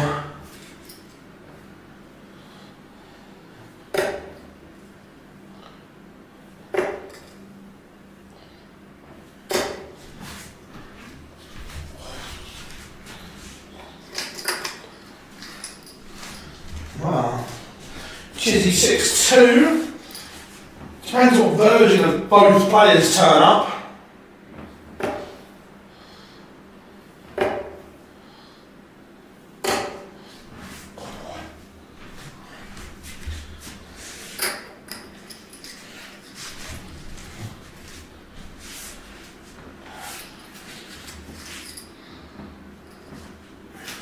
At 50 seconds till pictures return.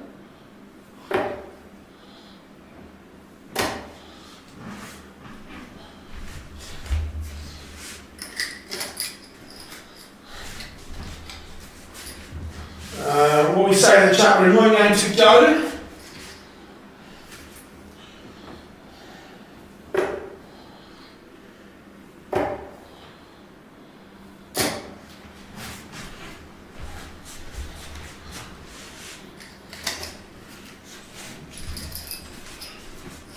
Cheeky little cover shot.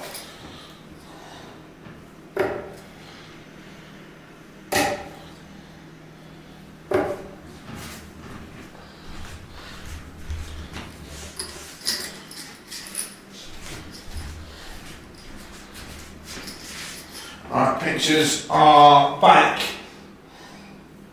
Shindiggity. We like the way you're working.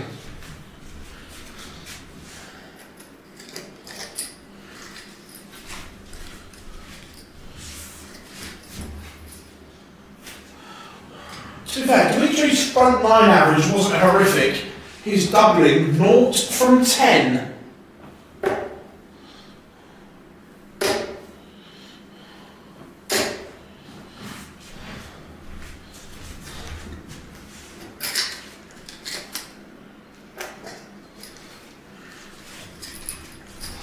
I forgot how brutal old unicorn points were. Who would win a major final, Chizzy or Terry Jenkins? Terry Jenkins.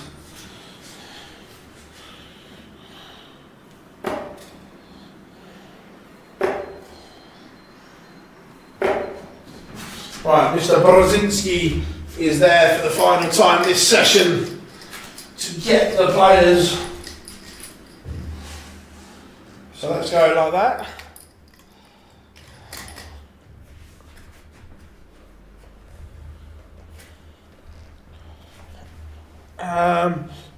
Phil, do most Tottenham Hotspur fans prefer the club to go by its full name or some? Just Spurs for me. Spurs or Tottenham. The whole Tottenham Hotspur thing is just bollocks. For me, it's just it's Tottenham or Spurs. Are you Chisholm or right? I don't mind either.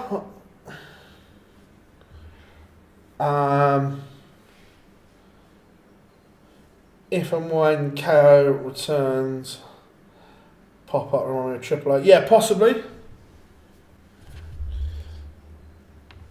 But we are ready to rock and roll. Peter Wright.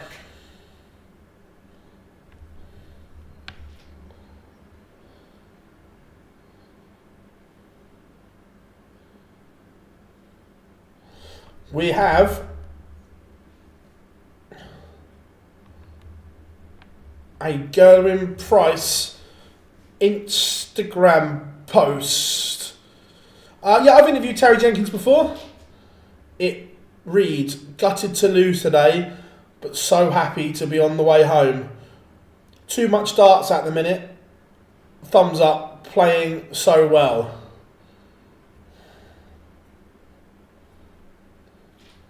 So if he's on the way home,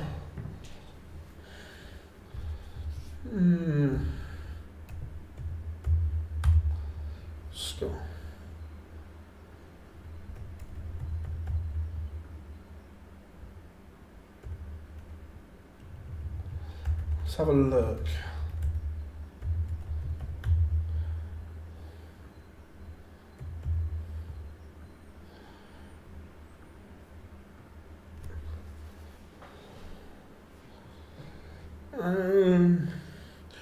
Where was the...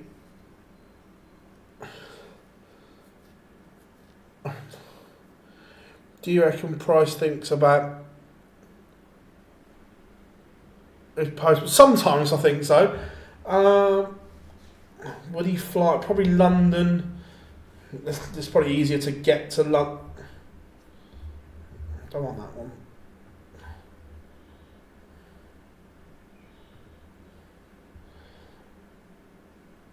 So there's a couple of flights from Berlin tonight he could get. I love working out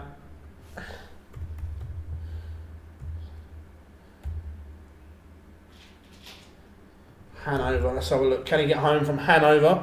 I've done that, and there's one from Hanover to Heathrow as well this evening. So yes, he's on the way to either Berlin or Hanover.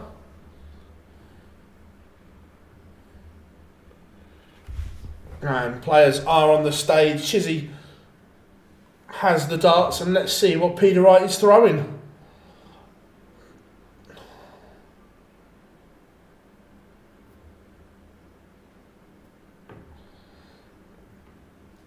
Liverpool hit the bar, nice. Dobie's knackered, Humphries knackered, Price is knackered. Is it worrying for the PDC? No.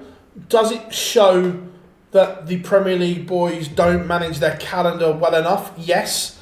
That's more the issue for me, Chris, is the top stars don't manage their calendars well enough. That's the bigger issue. Right. Let's get a visual on some equipment.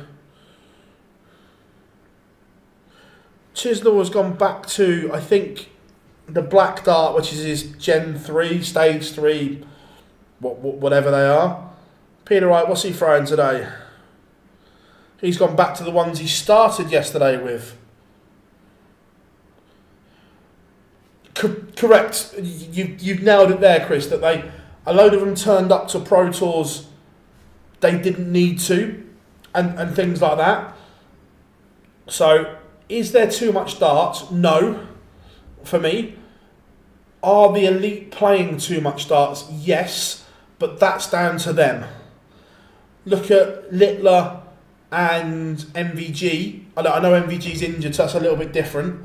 But they manage. I think those two manage their calendars better than anyone else, and Gary, of course.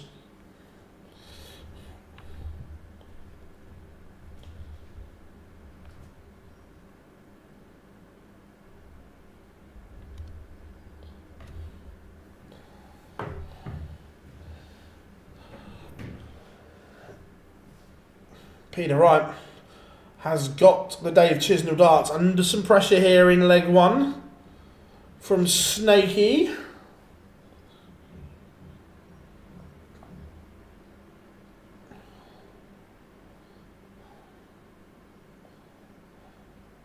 It's going to get two at double 10 for an early lead.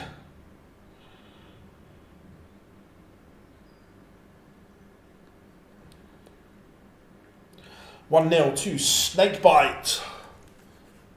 A lot of them are chasing easy and free money instead of looking at 100% that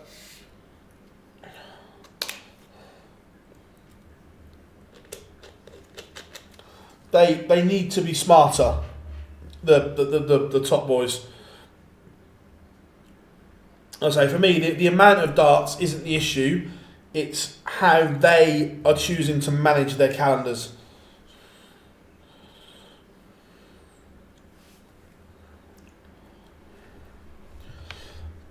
But it does give us a good talking point for the live lounge.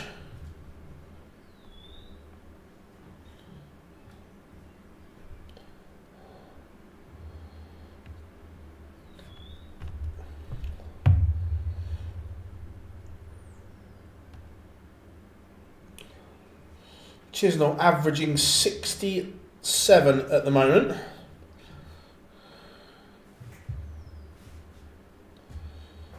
So, who's favourites for tonight? Luke Humphries.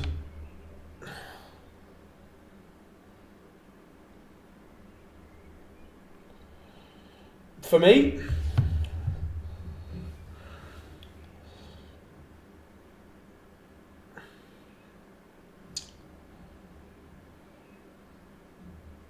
Peter Wright looking to set this 201 up. Needs a treble because Chizzy has just worked his way back into this.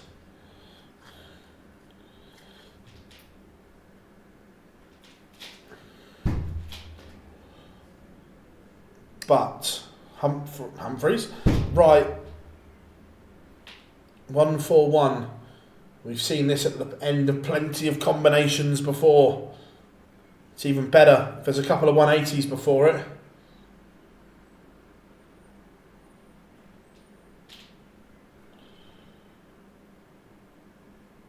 Double 18. Oh, it's magical from Peter Wright. He doesn't go the orthodox route either. Went the treble 15 for double 18.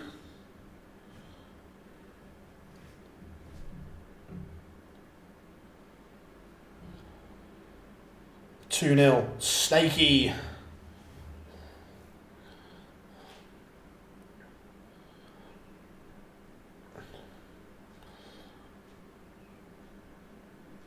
I still find it hard to believe. Well, no, not hard to believe because it's there, but after all these years, last year, Peter Wright finally decided to get those snakes tattooed on his head.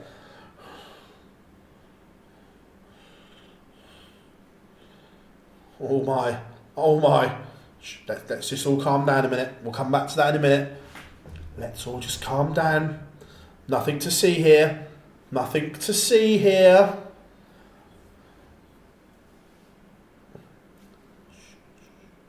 Ah, he's fucked it up.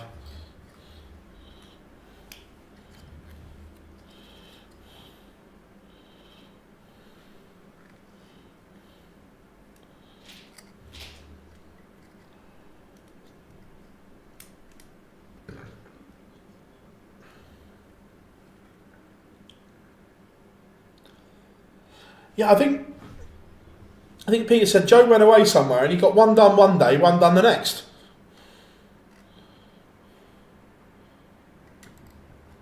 Like you do.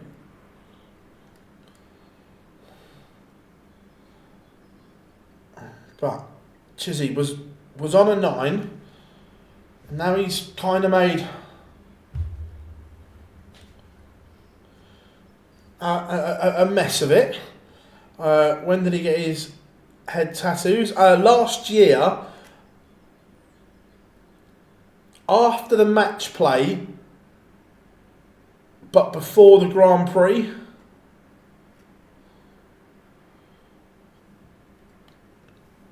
Someone in that period. I think it was the end of July time.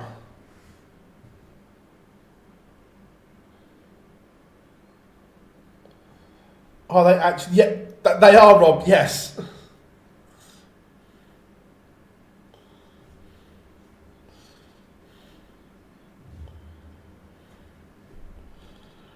Yes, they are. No, don't get me wrong. I love a tattoo. However, getting the side of your head tattooed must kill.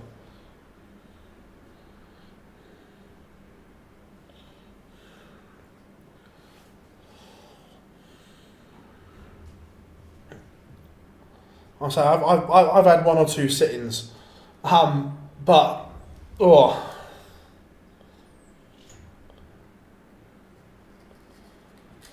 Chisnell fires in his third maximum, and he's got the right darts under some pressure here. Can Peter respond? Could do with another treble and finds one, but Chisnell still has a really good opportunity here.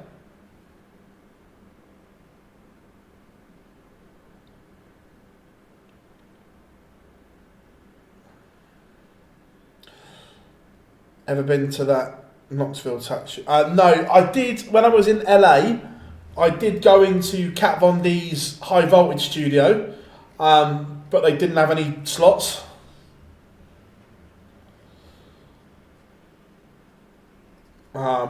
Yeah, I went to high voltage.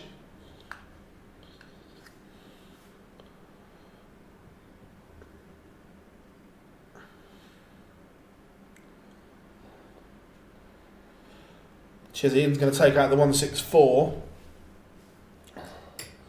But Peter Wright will get a go at 118. 18 for tops. Peter Wright is going to get a dart for 3-1 here. And it goes, Peter Wright's finishing has been incredible so far.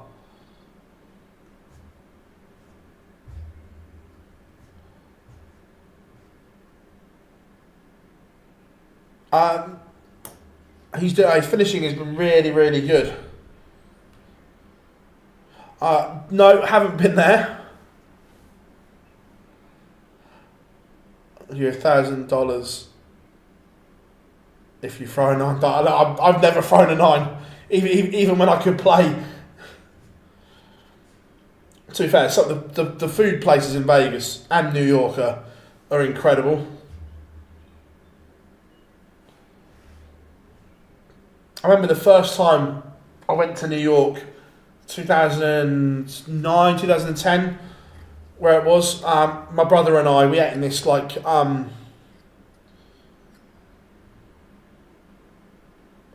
barbecue joint, and I thought their version of surf and turf would be like the ones in the UK. Absolutely not. It came out on 2 plates.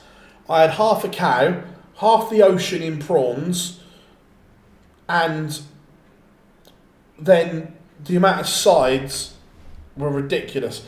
Yes, I was at Macca's wedding.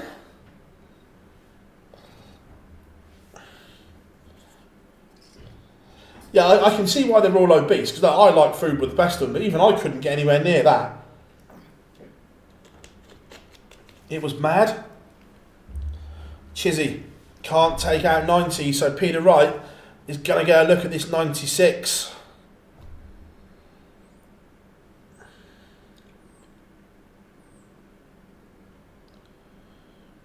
Oh, it's still on. Poor dart, but treble 19 would get him out of jail. Double 19. Oh, it's majestic from Peter Wright. The first dart was shite. Scheisen. But the recovery was world class. Peter Wright is averaging 102 and he's 80% on his doubles. 4 from 5.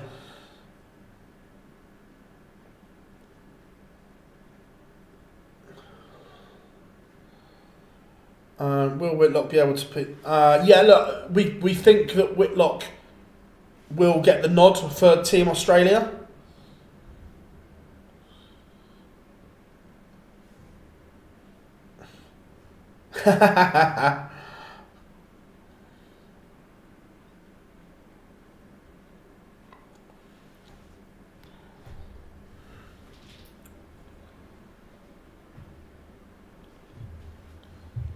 It almost wasn't. Brandon Weaning almost got a card.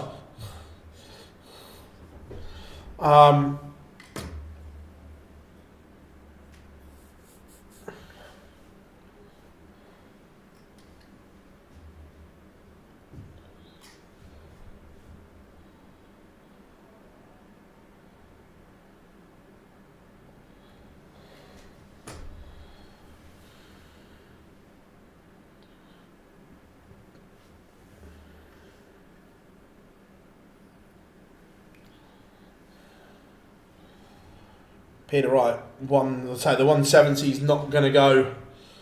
But Dave Chisnell, 161 is a big ask.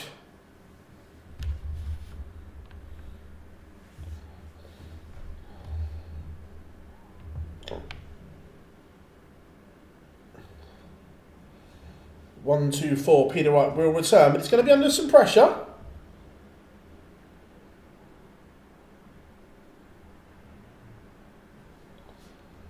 Treble 18 needed for the ball. Not going to go.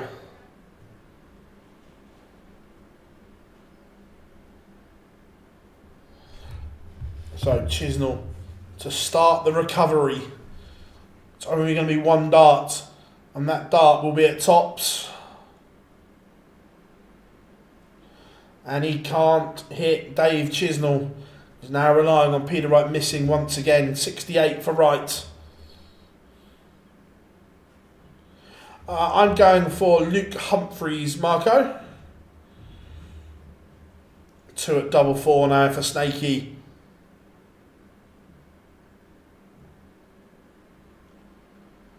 and he pins it. He is not giving Chisnell any second chances.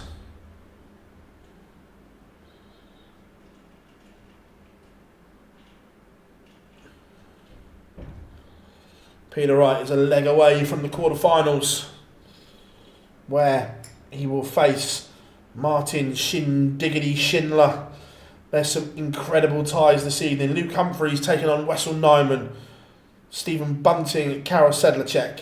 Josh Rock, Nathan Aspinall, Martin Schindler. Saints have scored. Shock. We can't keep a clean sheet.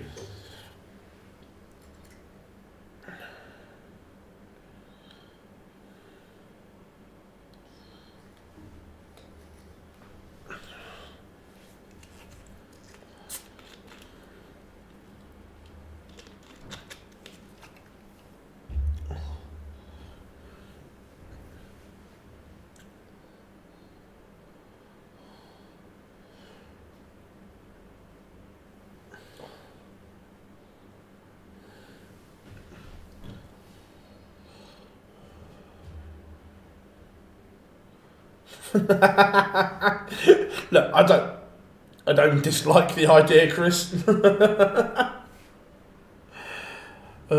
Dave Chisnell needs to find some trebles and needs to find them quickly, and he doesn't. Peter Wright looking as if he has all the time in the world here. Spurs going to Spurs. It wouldn't surprise me, Rob. Wouldn't surprise me. We made a load of changes and then concede. I need one more. Pete. Right, maximum. Ronaldo for me.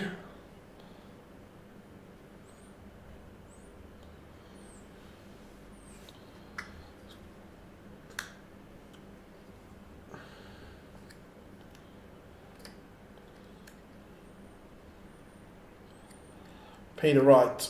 He's not going to take out 92 here. Leave double 18 unless Chisnell hits double 19, and he can't. Chizzy's doubling has been woeful, so Peter Wright will return.